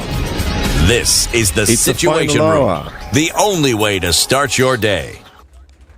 Of the Situation Room this week, Friday, 24th of February, 2023. Welcome. Thank you very much for keeping it locked. Ndu? Yes? We're saying how many days are left to this thing of ours? 4 days left. Bado Showmax in a give. So you have an opportunity to update your subscription and they'll match it and give you 1 month for free. You know, just because It's the month of giving and all kinds of happy things. And you heard it here first. Pay your monthly subscription. They give you another month free. Watch all your stuff, without even thinking about what it's going to do to your pocket. Coco. But what does Coco mean again? But you understand what it means now. You just answered because you get it. So Coco means sour. Isn't it? Yeah. Abi? Huh? Sour. Coco. So when you say Coco. Well, Coco, don't say nuts. Coco to you as well. Coco nuts. All right. Our next conversation is going to be with regards to persons living with disability. And CT, you were telling us about your friend. Yes. Start that story from your friend. Yes. My friend is actually called Maxwell. Now, when he first told me the story of what he and his friends in the US do, I was fascinated. But I didn't know the depth and the extent to which this work has been done. He was telling me about a container full of appliances for people who are living with disabilities that was having issues. The usual clearance, Malanos. Yes, the usual. And I even went with him to see that process. We went to the shipping agency, we went to the CFS, the places that people go to. And I then understood some of the difficulties that people have with simply accessing something that has been donated. Not bought, paid for, just donated. Long process. What was the issue? Well, one. So let's start with, there's a container that arrived at the port of Mombasa. And inside that container, we have all an assortment, yes. Wheelchairs, crutches, yes. Things that would be helping persons with disability. Let me take it even further back. It starts with identifying people who have certain needs with mobility. So whatever is in that container is to meet those needs, meaning you actually have identified and they're going to specific people. So there's a specific beneficiary for every item inside that container. Yes. Okay. And this is done by working with agencies that deal with the people who live with disabilities. Okay. So Now, problem comes in not necessarily with the shipping. It is, let me say, a problem with the process. Now, Herbert, who is here, who has had to walk that journey of trying to determine how these things are done, can probably talk about what these details are and how problematic it is and where the problems arise. And in this particular case, after very, very many years of actually shipping, on this particular occasion, where I was brought in, this problem arose. Okay. Let's welcome then Herbert Yongo, who is also known as DJ Habo. He is a logistics manager at an organization called DDF. Let's welcome him with the day's proverb. Our proverbs for the whole of this week have been from the country of Tanzania. And this is our final proverb. From Tanzania. A stone one sees will not damage the hoe. A stone one sees will not damage the hoe. Yes. DJ Habo, good morning. Good morning. Welcome to Kenya's biggest conversation. Thank you. Thank you for having me. Thank you for joining us. This proverb from Tanzania. Yes. What's your interpretation of it? You might get many problems, but still you will get through. Yes. That's my interpretation, maybe. Okay. Yeah. So let's start with this organization called DDF. You're the logistics manager for DDF. What's DDF? Disability Development Foundation. Disability Development Foundation. Yes. What is it? Actually, it's an NGO, a Kenyan-based NGO whose mission is to address the needs and empower persons living with disability in Kenya. Yes. When did you join it and why? I joined it in 2011 when it was founded, and it's basically to help people with disability. Yes. What inspired you to join? A lot of things. People are suffering outside here, and if I could help, if I give a helping hand, and I was able to, I decided, let me do it. You decided, I want to do this. I want to do this, yes. You also double up as a DJ. Yes. What kind of DJ? A club DJ, actually, basically a club DJ. Yeah, I work in various clubs in Kenya. Yes. So your music is your passion. Fast. And then now lending a helping hand is also now part of what is ingrained in you. Yes. Over those many years, you must have come across many people with varying types of disability. Yes. And varying conditions and challenges. Yes. Just give us that journey of what you've seen, what you've encountered. I've seen a lot of people who need a lot of help, and we help where we can, and we're still going to help where we can if we are able to. Yes. City talks about this particular container. Yes. Okay. Yes. Container has arrived. Yes. It's has things that are going to help specific people. Yes. And then there's a challenge of clearance and all. Yes, a big challenge. It wasn't the first container to arrive, like City has said. Yeah, actually it was the 14th. Uh-huh. Yeah, 14th container to arrive. What's the issue? Basically, we had a lot of help from the KRA, from the shipping companies, but one bad person, can't mention his name, but one person can spoil everything for us. What was the issue? Actually, did you lack documentation? Was it that it hadn't been declared when it was coming? Did it? Everything was there, but let's just say one of the agents he had something on his mind. Yeah. One of the things that you cannot know until you actually start walking that path are the complications that arise in a process that is supposed to be a fairly simple and straightforward thing. Because from what I gathered, this is something I learned on that one day. Because when I went to the shipping agents, when they explained to you how this process, it's a very straightforward process. From the time that container is loaded, that container belongs to that shipping line, okay? Now, there is documentation that comes along with that particular container. Now, a problem will arise as to when that documentation is sent, what happens with it? Because if that documentation is not managed properly, there will be delays. And everything thereafter, whether it is that you're going to seek an exemption of taxes or a waiver from KRA, everything is dependent on that piece of document or that documentation. If that documentation delays or somebody hasn't handled it well, and that's where the agent comes in, you will have a problem. And remember, with anything that is donated, there's something in this country. KRA will give you a leeway, a window, within which you do not have to pay. God forbid that you go beyond that window. Then charges begin to pile. And when those charges pile, you go to a point where now the donation stops making sense. Because the amount of money that you're going to have to spend to clear that particular container, you actually wonder why it is you bothered in the first place.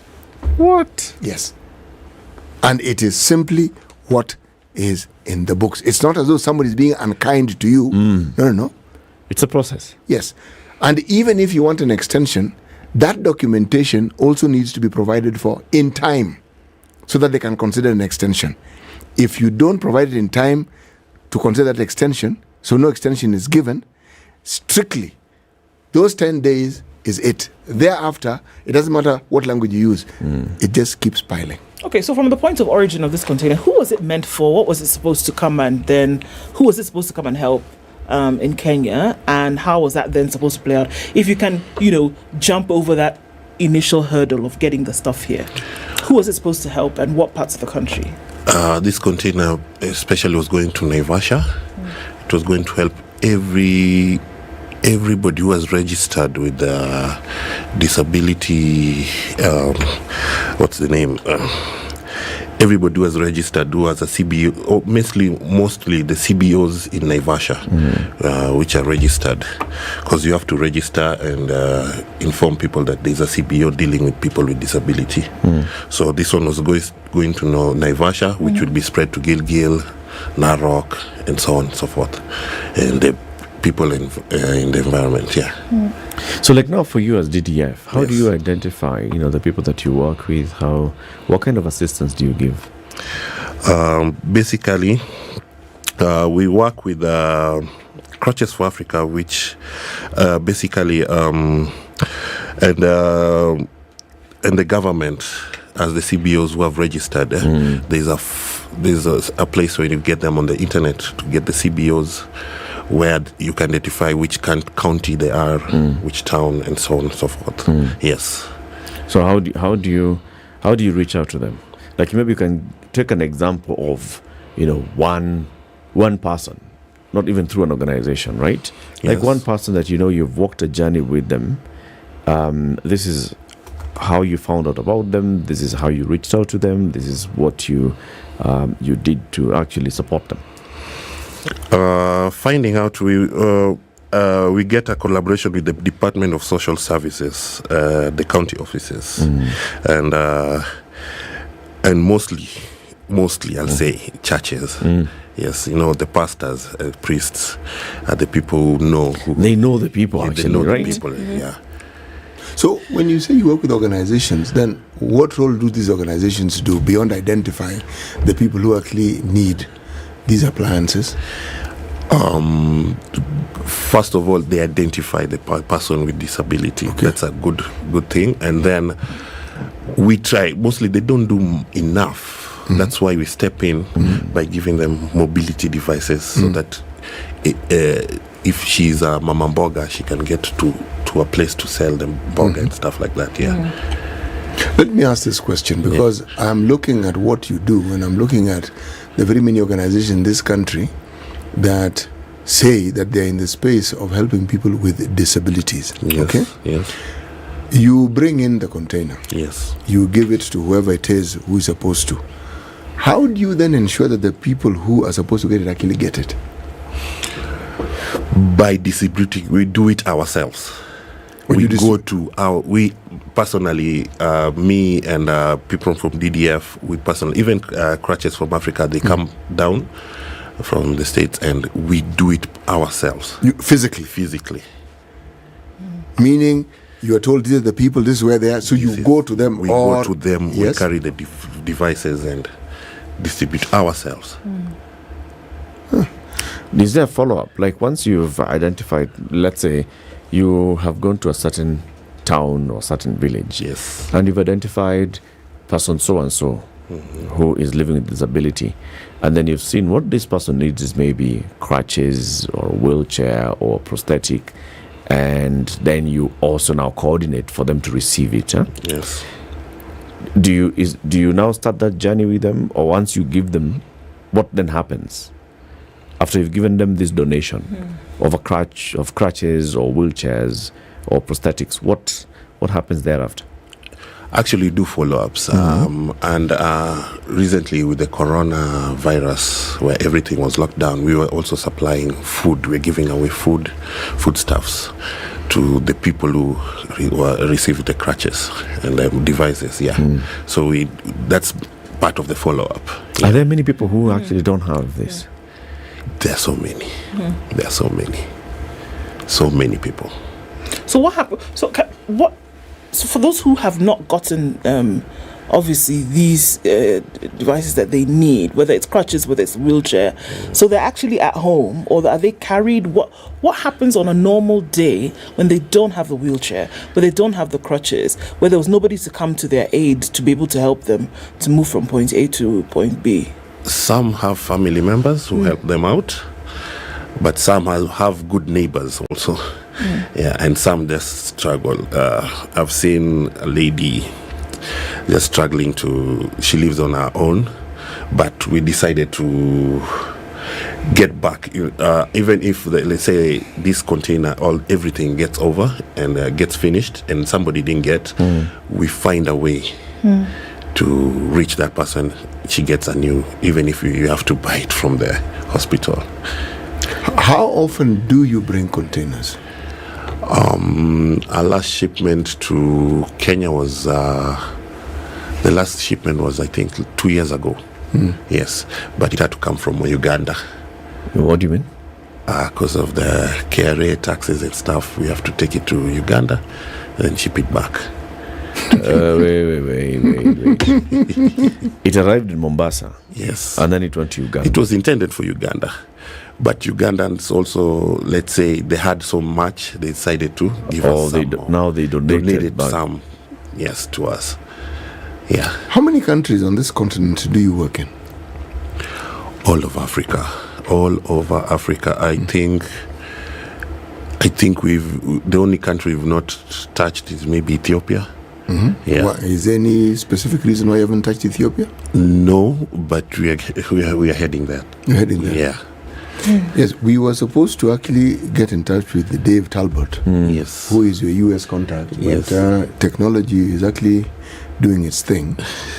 Because some of the questions that we'd like to ask Dave how he got into this, why he got into it, and from their end, because we're listening and hearing and understanding how it works in Kenya. But actually, if Edna has been able to find him, he's on the line, yes, not on video link, but he's on phone.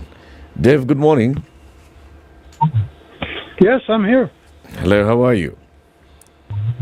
I'm very good, thank you. Can you hear me okay? Yes, we can hear you very, very well. Thank you for joining us. You are the founder of Crutches Africa. Where are you speaking to us from? Denver, Colorado. Right. Out west. And it is minus 16 degrees right now. That's minus 16 what? Fahrenheit? Yeah, it's very cold. And we have snow. All we can say to you is Polly. Dave, you founded Crutches Africa. Tell us about Crutches Africa. What's the organization all about? Well, in 1955, when I was 2 years old, I contracted polio before they actually had the vaccine. And really, that is the beginning of Crutches for Africa, because I have a leg that was affected by polio, and and I recovered really well. I actually played American football, did a lot of mountain climbing and skiing, and did everything physical. But then about 20 years ago, I started having problems with something called post-polio syndrome, which is a recurrence of the symptoms of the disease, not the disease itself. Now, those symptoms are joint, bone, muscle pain, and like body flu symptoms. And the more active you are, the more those symptoms manifest themselves in your body. So being very active, I had to stop being active because it triggered the post-polio syndrome. Now, at the same time, again, this is 20 years ago, 17 years ago, I was in Uganda, and I saw a woman who had been affected by polio, and her leg was twisted up behind her. And I'm sure you've seen people who've been very twisted by the polio disease there in Kenya as well. But her foot was touching the back of her shoulder. So it was twisted all the way up behind her, and she was using a green tree branch for a crutch. And at that point, I had the thought that there was something that needed to be done for people that need mobility equipment that don't have it. And we have such a surplus of equipment here in the United States that I put two and two together and realized that if we collected it and shipped it to Africa and distributed it, we distribute it for free. And so our principle is that mobility should be free, because people who don't have a disability don't need to put money into a meter every morning when they get out of bed. And it's really an amazing thing that people don't understand how basic mobility is to the human experience. We don't even think we can lose it until we do. So I often ask people, what is the one thing in your body that you wouldn't want to lose? And most often people will say vision. And I agree entirely with that. But when you think about it, mobility is the most basic element that gives us the freedom to take part in humanity.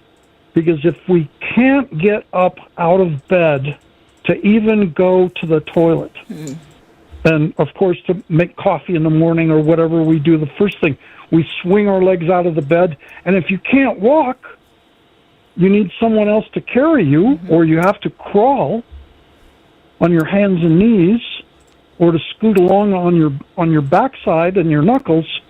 These are the ways that people, that I saw them having to move.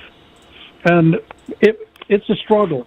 And I was starting to develop that struggle myself at the same time, where I was starting to lose my mobility, and that has progressed as I've gone through the years now, and developed with Crutches for Africa. I'm using crutches all the time, and I also use a mobility scooter. So, because I've got good access here in the United States, we have ramps that are sufficient, and there's access in the public buildings, and that's something that is really missing in so many developing countries, that the access is just not there either. Look at the toilet situation. Look at pit toilets. Now think about the Jaja that has to go in that's crawling, and she's got to go into a pit toilet. Sure. David, even as you saw a lot of these issues and then made the connection that there was extra in the United States to give on this side, did you then see that there was a rise in those people who needed help as you went along? And then how many times have you been able to do this? Well, let's see. From when we started in 2005, when I really started the organization, we did our first shipment in 2006. We shipped over 235 pair of crutches. And are you still there? Yes, we're here. Okay, good. I was getting another buzz here. So that was our first shipment, and we did a trial run to Uganda to make sure that there was a legitimate need, and we distributed those in a matter of days. It was very simple, really. And we just literally found people on the street and gave them away to people that needed them, and fitted them, right alongside the street or in the market or wherever we found them. And since then, since we started shipping full containers, well, we've now shipped 190,000 pieces of equipment that we've shipped to 26 countries in Africa, and then another 15 countries outside of Africa. So that's been the way we've developed the program. David, just stay on the line. We want to take a break, and then we come back and continue the conversation to just get to understand what you've been doing, what kind of support that also you enjoy locally from various community-based organizations and other disability-related organizations in the country. David Talbot is the founder of Crutches Africa organization. He's joining us from the USA via telephone line, and Herbert Yongo, aka DJ Herbo, is the logistics manager for Disability Development Foundation. He's here with us in the studio. We're talking about the unmet needs of persons living with disabilities and what kind of work donations actually do and what kind of support donations bring to the people. Fly better with Emirates. That's what Emirates keeps reminding you every day. Yes, they do, don't they just? And better here should actually be best, because better implies, well, you're not quite where you ought to be, and you can be. And all you need to do is shift, move. There's Emirates. So when you fly, you're certainly doing better. Yes. And things will also definitely get better. When you fly business and first class with Emirates, you're basically enjoying the very best hospitality, not just on ground, but up in the air. And they have that entire 360 offering of the best. From how you check in, how you get to the airport, how you received, how you board the plane, how you are actually treated aboard the plane until the moment you land, and even thereafter. Fly better with Emirates. Think business, think first class, think Emirates. 27 minutes to 10. We'll be back shortly. This is the Situation Room, the only way to start your day. Yolanda Mulwa, DJ Absolute. When the gang is together, got the sugar, got the spice. Yorada. Yes. I have missed you like hot hamburgers. Eh? Like hot hamburgers. You know, bad boys give more money than you can count. Hey, bad boys give more money than you can count. If it's fun, it's funky, it's fresh, you're definitely going to catch it here. I don't know what you do every day from 11 a.m. to 3 o'clock, but if I were you, I'd tune into Sugar and Spice only on 94.4 Spice FM, Nairobi. So if you say it's on, then it's on. Yeah. You think you can guess the year? 2007. That's when the theme song, that's when it premiered for the James Bond movies. You have correct. But in terms of guessing the year? Okay, if not 2007, then 1963. Oh, now you're just throwing things, eh? You're throwing the sufria and everything outside. The Spice Drive. Big hair and the biggest hits from the best decade. Tune in to the Spice Drive with me, Edward Crutch, 3 to 7 in the PM. The Spice Drive only on 94.4 Spice FM, Nairobi. Damn. Get 2 months of Showmax for the price of one. In a give, Real Housewives, rich auntie vibes, and that bling. Samakuwa Mocha. Toast to luxury. In a give, single Cassie, girl power. Cheers! And gravity-defying Top Gun victory flyby. Having any fun yet? Woo! In a give Kupindukia. So subscribe now to get 2 months for the price of one from only 300 shillings for limited time. In a give Showmax. 22 sunny conditions in Nairobi, highs of 29, and we'll see highs of 30 in Nakuru today. 29 will be the high in a sunny Nyeri, and 21, what it currently is in Eldoret, going to highs of 28. It's partly sunny at 30, going to highs of 32 in Mombasa, and we'll see highs of 31 in a mostly sunny Malindi. It's 26 and sunny in Kisumu, highs of 32, and we'll see highs of 33 in Kakamega, where it's sunny at 28. Kampala is sunny at 25, highs of 28, and we'll see highs of 32 in a sunny Dar es Salaam. It's 21 and sunny in Johannesburg, highs of 27, and at 27, Lagos will be sunny through today, going to highs of 33. We'll see highs of 31 in a cloudy Kinshasa, currently at 26, and looking into Beijing, going to highs of 9, it's sunny at 7 Friday afternoon, mostly cloudy conditions at 7 in Paris, and at 2, it's cloudy in London. 6 and cloudy in New York, and that'll be the high with lows of -5.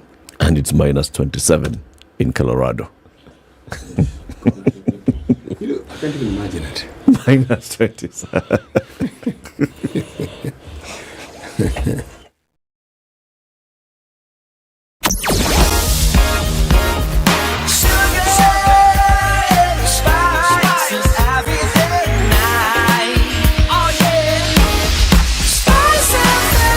Spice up your life. So looking much better in most parts of the city this morning, almost diminished on the thicker superhighway coming into the city. We're looking at Uhuru Highway out through to the Nyeri Stadium roundabout and then through into the city. That also looks pretty good. Traffic ended like that on Friday, and hopefully we can keep it at bay through the day.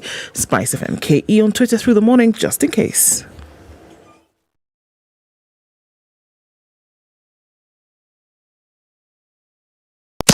Business News with Spice FM. I'm Dennis Aseto. Pan-African textile company Balaji has received 3.2 billion shillings from two investors to ramp up production capacity. The investment came from Norwegian investment fund No Fund and Ethod's Mezzanine Partners 3, a closed-ended specialist credit fund. Each firm contributed $12.5 million. Part of the fund will be used to replace older washing machines with modern ones, increasing its manufacturing by 300%. Airtel Kenya has launched eSIM, which will allow users to access communication services without having to buy a SIM card.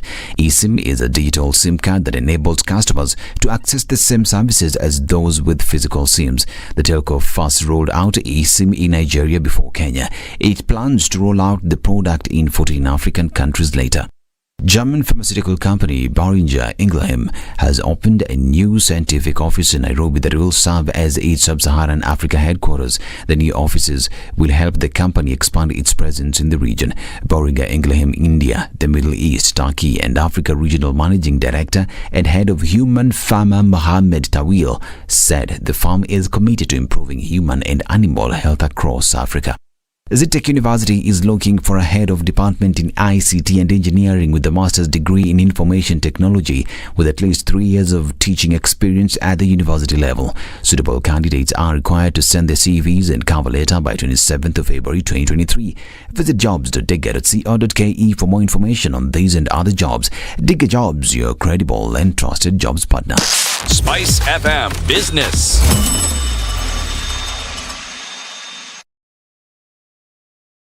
Mature, intelligent talk every morning. Spice up yourself.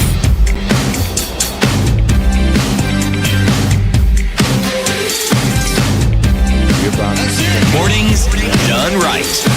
94.4 Spice FM, Nairobi. Manager at Disability Development Foundation, and our guest joining us on video link from Colorado is David Talbot, founder of Crutches Africa organization. So we've heard from David, and he's still on the line, on what inspired him to get here and the work that Crutches Africa has been doing so far. Herbert, yes, there's also what you've been doing on the ground. Yes, I mean there are cases that you have dealt with that have made you feel just even being proud of the fact that you got to do it, the fulfillment. Yes. Tell us some cases. Let me tell you, when I see a kid who used to be carried every day to school, using a wheelchair to go to school by him or herself, that's enjoyment to me. When you see an old lady who's taking care of 7 of her kids, grandchildren, going to the market to sell food for her kids, that's enough for me. When we supply to hospitals where people have got into accidents, serious accidents, where they can't walk, where they can't even crawl, and they get to their job, that's a big thing. Yeah, that's a big thing to me. A case, for example, of a grandmother. Yes. I think you're talking about a specific case. Yes. A grandmother, 7 grandchildren, the grandmother is living with disability. Now, about that, the 7 children used to carry the grandmother. She had 5 big kids, like from 14 to 17 years old, and they would carry the grandmother to the market to sell.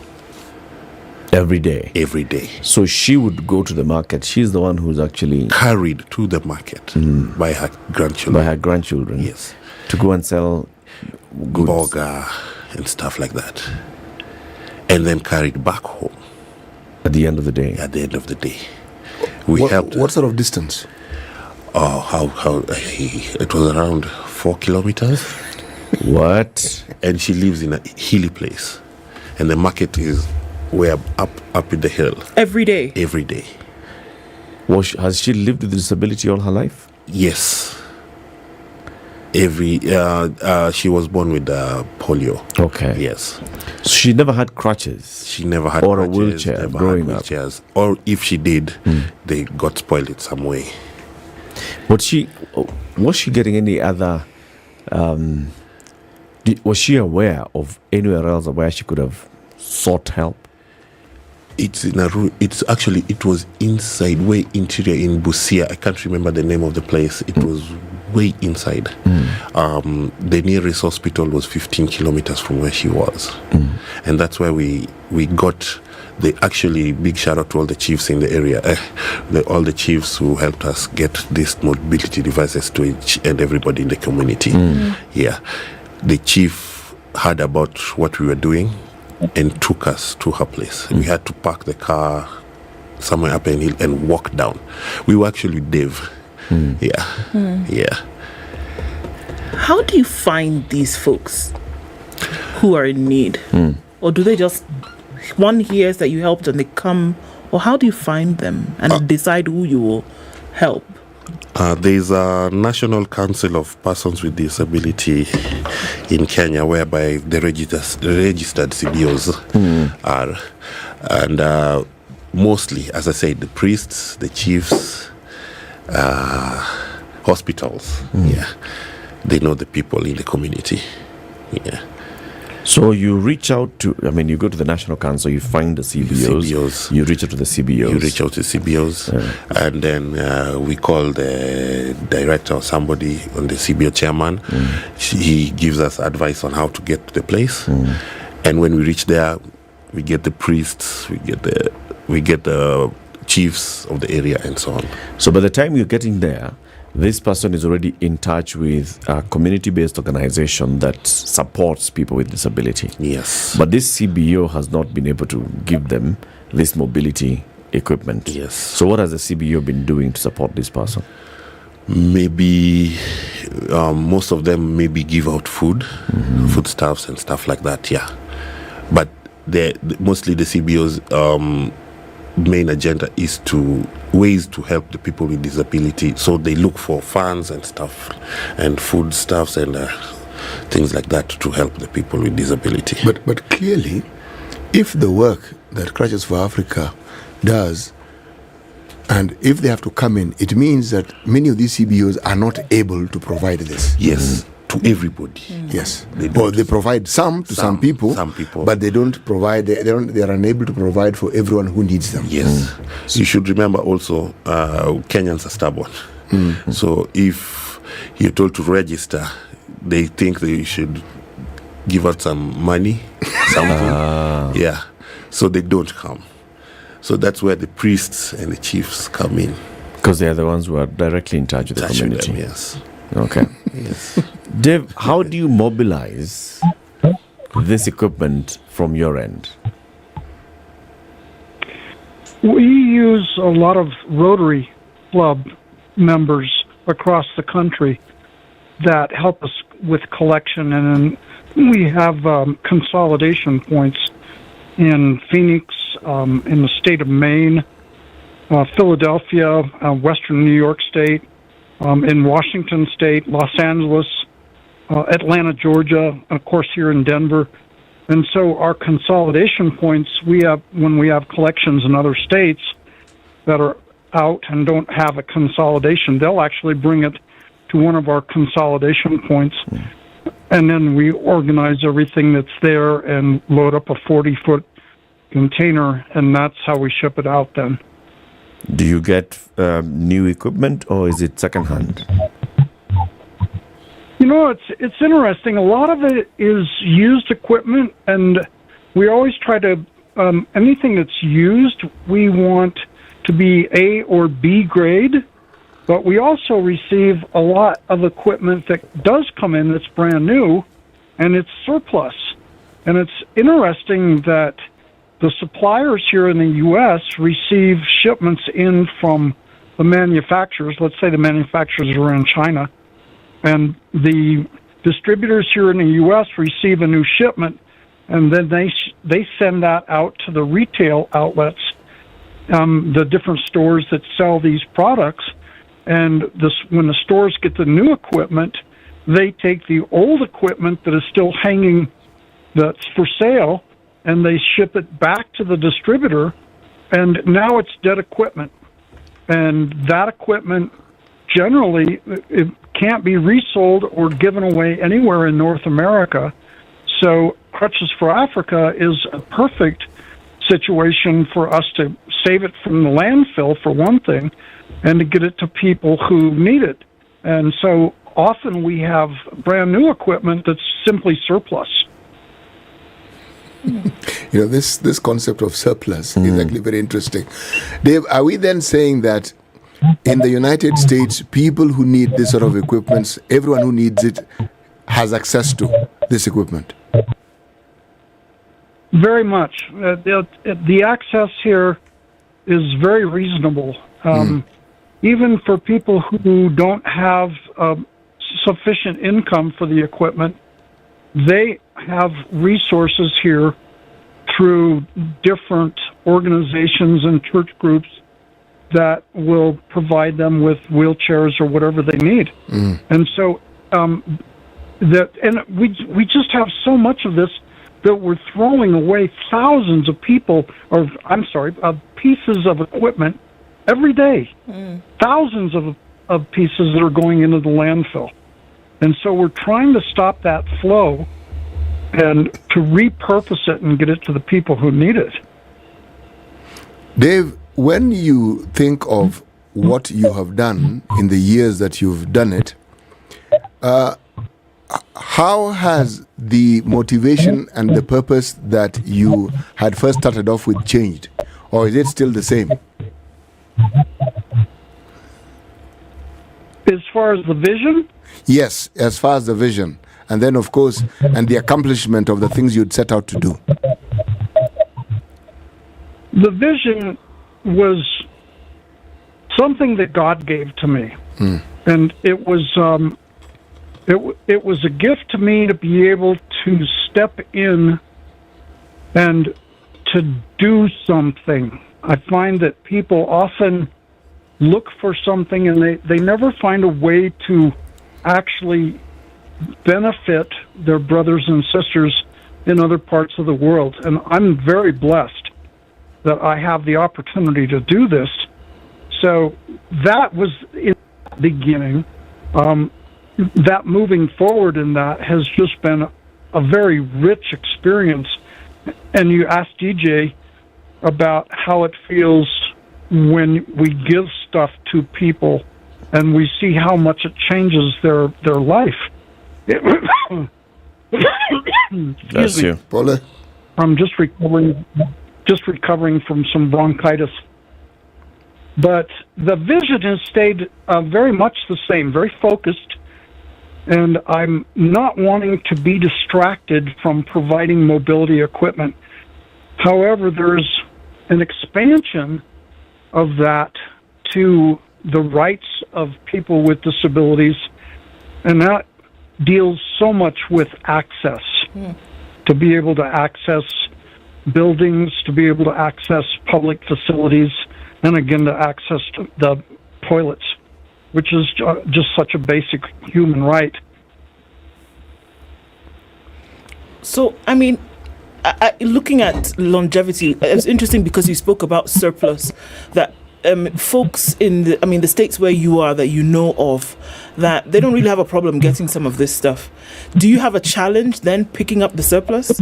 Or is it kind of like comes easy that, you guys have this stuff that you're not using, can we get it? Do you have a challenge getting some of this stuff out here? Because it seems as though, there's not, hit any hurdles in finding the equipment. And then thereafter, where is the challenge then getting it here? Yes, the challenges are many.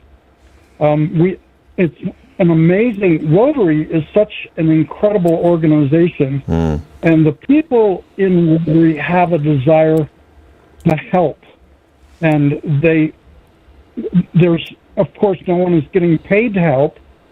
So I have groups all over the country that are collecting material in their communities, because basically every other house in the United States has got some sort of mobility equipment that is not being used.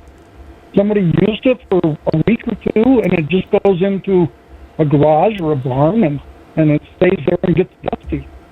So getting the word out through the organization of Rotary is our primary element, and utilizing Rotarians excuse me, to go out and to collect the material, and then organizing how we get that material to our consolidation points around the country. But it takes a lot of gasoline, but people do it. It's just absolutely an amazing thing.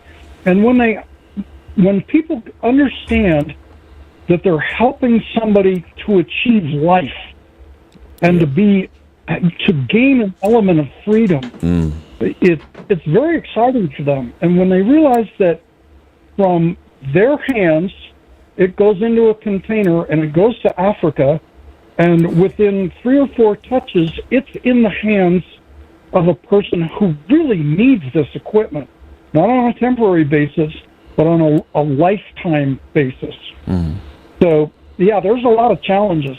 There's challenges with shipping. And COVID just made a mess of everything, and the shipping situation has been chaotic, and has the cost has skyrocketed.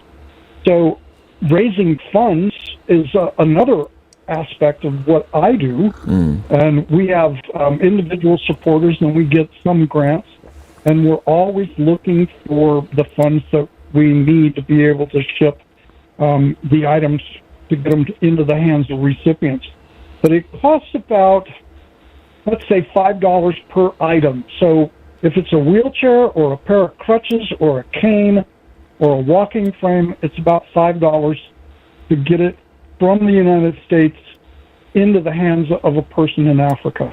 And this $5 that you're talking about is logistics, but not for the cost of the item. Right. Well, and that's just that's what the logistics cost us to get it into the hands of someone.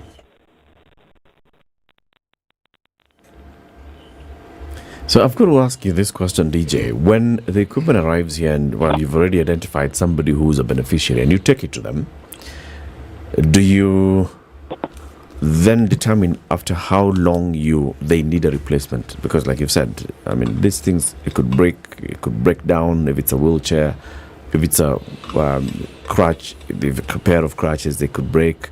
If it's whatever equipment that you're giving, it has a shelf life. Yes. Especially bearing in mind that it's already arriving here as used. So after how long then do you look at replacing what you've donated? That one, we leave it to the person who we've given to. For example, like all the wheelchairs, they don't have tubes. They're tubeless. And funny enough, they're designs like the same bicycle, the Black Mamba, the same wheelbase. So what you just do is just change. Yes. And for the crutches, we tell them to make the rubber tip from a color, the shoes. Yes. So basically, you come and you customize it. Yes. For Kenyan environment. Yes. Basically, we customize it. We've done that with Dave many times. We actually remove the tips and put their color ones. Their color ones, yeah. And their color ones are more durable. More durable. Yes. More durable, more grip. Everything. It's called appropriate technology. Yes. How long does it run for before you need to maybe replace? Their color, a long time. So if you give somebody crutches, yes. After how long do you need to give them another pair of crutches? I can imagine if it's a child, the child is growing. So. Yes. Good thing, crutches are adjustable. They're adjustable. So we give the smallest to the smallest baby. There's some people with disability who don't grow. They're the same height until they die. Until they die. So, and there's some people who have already grown. Yes. Good thing the crutches are adjustable, so the height. So those ones don't have a challenge? Yes, they don't have a challenge. When you donate canes? Yes, we do. For the old people also. We give canes out to people who have problems like City just said. Yeah. So you had to mention old, didn't you? It gets up. So if you look back, if you actually to look, and the question will also come to you, Dave, how many people have you reached to and donated mobility equipment to since you started? In my experience, Dave maybe more, but in my experience, I think I'm heading to around thousands. Thousands of people whom you've actually interacted with directly and come and given them a cake. Yes. There's a day we went to Bondo, and we were expecting 70 people. We were Dave actually. We were expecting 70 people. People came up to 600. Wow. Wow. And all of these people are in need. Are in need. Some of them came with family, of course. And were coming from far. From far. Did you have enough? No. Of course not. Because you had enough for 70. Yeah, it hurts sometimes when you don't have enough. Dave will tell you. Yeah. Dave, in such a case, what do you do? What do you tell them? You have, reached out, you have equipment that can only support X number of people, but then those that are in need come almost tenfold. What do you tell them? I tell them to pray for us so that we can bring more. That's the best thing that they can do. And I can't make a promise because I don't want to. So many things can happen. I mean, we've had containers that have been lost at sea. So, you can't count on things being absolute. So making a promise to someone and say, yes, I'm going to get, but when we say that, pray for us that we can bring more equipment, that is what is in my heart, is to continue to bring what people need. And again, the material is here, and it breaks my heart that it is so difficult to give a free gift. And it costs so much to give a free gift to people just to be able to move. But it's worth it. It is worth it. David, thank you for all the work that you're doing with Crutches Africa. And thank you for speaking to us as well. Herbert Yongo, who is a logistics manager at Disability Development Foundation. Asante sana pia for even coming to speak to us and all the work that you're doing. Thank you for having me. And the people that have impacted. Yeah, thank you for having me. Yes. Thank you for tuning in to the